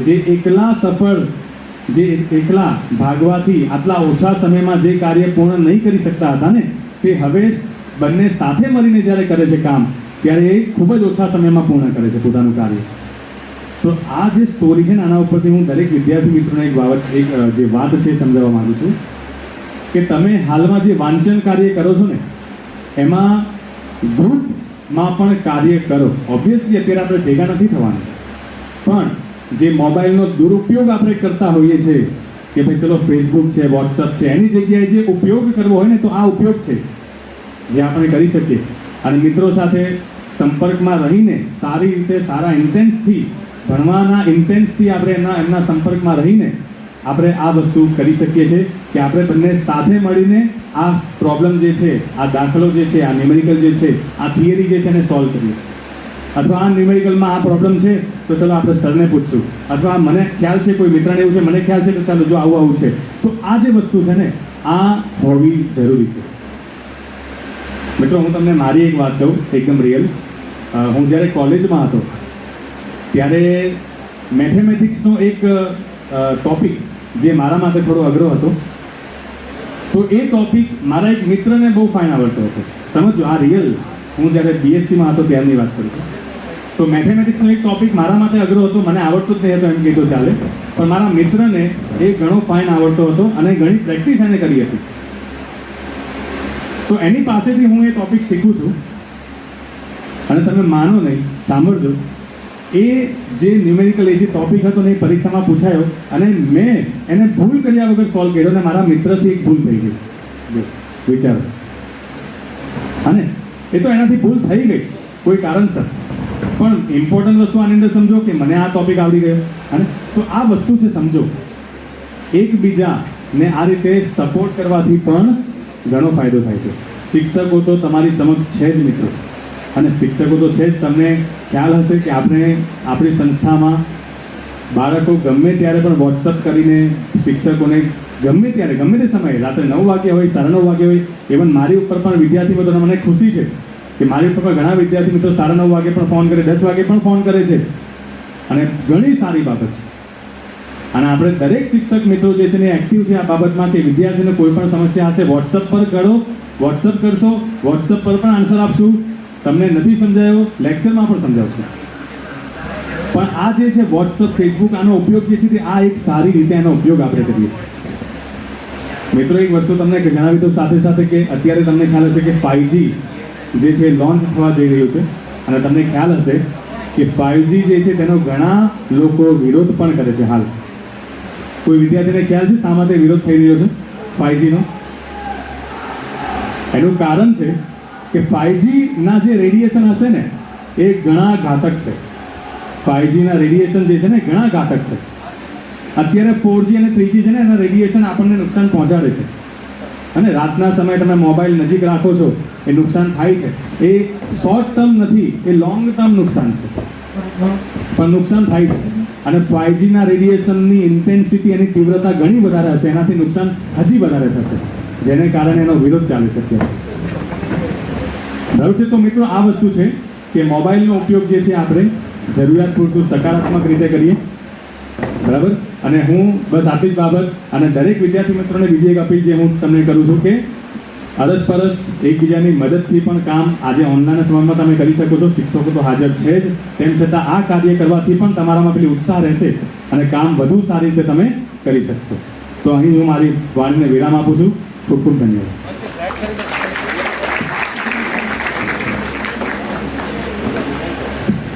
Thank you very much Rishiraj sir. Rishiraj સરે જે કંઈ પણ આપણને માહિતી આપેલી છે તે આપણે ખાસ મગજમાં રાખવાની છે, અને એમને જે કંઈ પણ વાત કરેલી છે આપણે સંપૂર્ણ રીતે ફોલો કરીશું. અને સિસોદિયા સર પણ આપણી વચ્ચે આવી ગયા છે, એમને પણ આપણે સ્વાગત કરીએ. बहुत बहुत स्वागत है मंचस्थ महानुभाव का, ताकि हमारे जो मेहमान हैं वो दिल्ली से आए हैं, तो हम आगे का जो थोड़ा बहुत कार्यक्रम है वो थोड़ा हिंदी में जारी रखेंगे. सबसे पहले आप सभी प्यारे प्यारे बच्चों का जो आने वाले भविष्य में इस देश का इतिहास लिखने वाले हैं उन सबका स्वागत है मनीष जी की ओर से, और मनीष जी का भी स्वागत करते हैं. सबसे पहले मैं चाहूँगा कि अफजल सर जो आप सबको इतना अच्छा मार्गदर्शन दे रहे थे, मैं उनसे गुजारिश करूंगा, रिक्वेस्ट करूंगा कि 2 शब्दों में हमारे आदरणीय मेहमानों का स्वागत करें, अतिथियों का. Afzal sir. Thank you very much. सर्वप्रथम तो सबसे पहले मैं मनीष जी का स्वागत करता हूं, और उनका परिचय वैसे आप सबको है ही, लेकिन उनका परिचय मैं एक शिक्षक के रूप में करता हूं कि वो यहाँ पर एक शिक्षक के तौर पर आए हैं.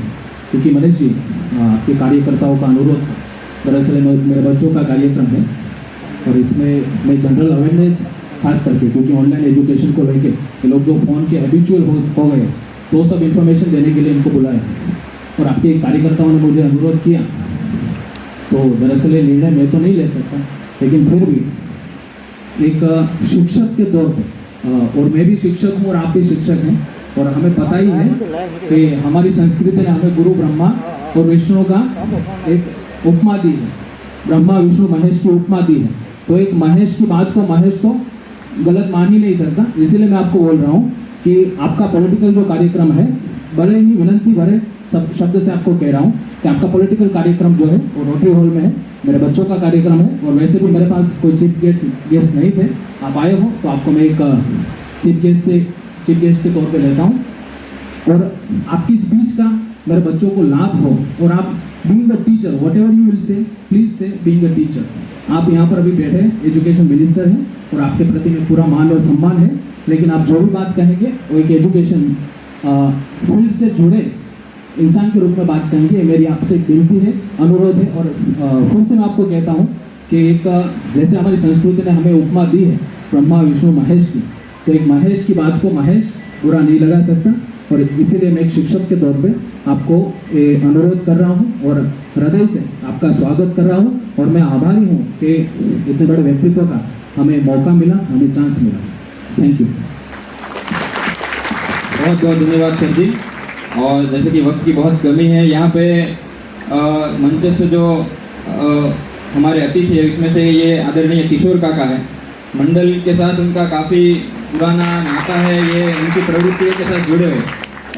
किशोर भाई देसाई जो है वो अहमदाबाद की भवंस कॉलेज के रिटायर्ड प्रिंसिपल हैं और शिक्षा के क्षेत्र से काफ़ी समय से जुड़े हुए हैं, और उनकी पहली किताब का विमोचन हुआ था निस्बत, वो भी इसी हॉल में हुआ था, तो ये भी बहुत शुभ संकेत है। साथ में हमारे साथ अतिथि के तौर पर हम उनकी विशेष यहाँ पे जो उपस्थिति है उनका ज्ञापन लेंगे। ये हमारे साथ गुजरात के बहुत बड़े जाने माने एडिटर पत्रकार, ऐसे पूर्व पत्रकार हमारे साथ ईशुदान भाई जी हैं, ईशुदान भाई का स्वागत करते हैं। साथ ही में शिक्षा के क्षेत्र से जुड़े और गुजरात के बहुत ही बड़े सामाजिक कार्यकर्ता ऐसे महेश भाई हमारे साथ उपस्थित हैं, उनका भी स्वागत करते हैं। हमारे साथ दिल्ली की सबसे बड़ी विधानसभा जो है उनके विधायक महोदय, जिनके विस्तार में बहुत अच्छे अच्छे स्कूल्स खुले हैं बच्चों को देखने लायक, पढ़ने लायक, वैसे आदरणीय गुलाब सिंह यादव जी हमारे बीच उपस्थित है। और युवाओं के प्रणेता और उनके विचारों से गुजरात के युवा काफ़ी प्रभावित ऐसे वैसे आदरणीय गोपाल भाई और हमारे आदरणीय मनोज भाई सोरठिया उपस्थित हैं। इन सबको प्रणाम करते हैं, उन सबकी विशेष उपस्थिति की हम स्वागत करते हैं। और हम आगे मनीष जी को हम बुलाएंगे कि आगे की हमें बात करें, जैसे ही हमें अफजल सर ने बोला है। आप जैसे ही बताया कि अध्यापक है, लेकिन इससे भी आगे की एक छोटी सी बात की, देश का सबसे अच्छा शिक्षा मंत्री जो अपने दफ्तर में बैठना कम पसंद करता है और बच्चों के बीच स्कूल्स में जाना ज़्यादा पसंद करता है, और शिक्षा के नए प्रयोगों के बदौलत आज पूरे भारत में ही नहीं पूरे विश्व में दिल्ली का जो शिक्षा मॉडल है वो बहुत ही पॉपुलर हो रहा है, बहुत ही लोकप्रिय हो रहा है, जिसमें हैप्पीनेस क्लास चलाए जा रहे हैं, जिसमें स्विमिंग पूल्स चलाए जा रहे हैं, जिसमें संगीत की शिक्षा दी जा रही है, जिसमें जीवन जीने की कला की शिक्षा दी जा रही है। और ये इसीलिए हो रहा है, और यही भारत के लोकतंत्र की शक्ति है कि एक अध्यापक का बेटा आज दिल्ली का सबसे अच्छा और सबसे लोकप्रिय, देश का सबसे अच्छा और देश का सबसे लोकप्रिय शिक्षा मंत्री है। वैसे आदरणीय मनीष जी को मैं कहूँगा कि आकर इन बच्चों को आगे क्या मार्गदर्शन करें।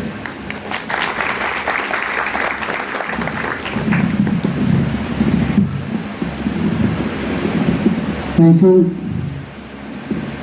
यहाँ पर मंच पर आसीन सभी महानुभाव, अफजल साहब, हमारे मित्र जितने यहाँ मंच पे और मंच के इधर बैठे हैं सभी, साथ साथ प्यारे बच्चों,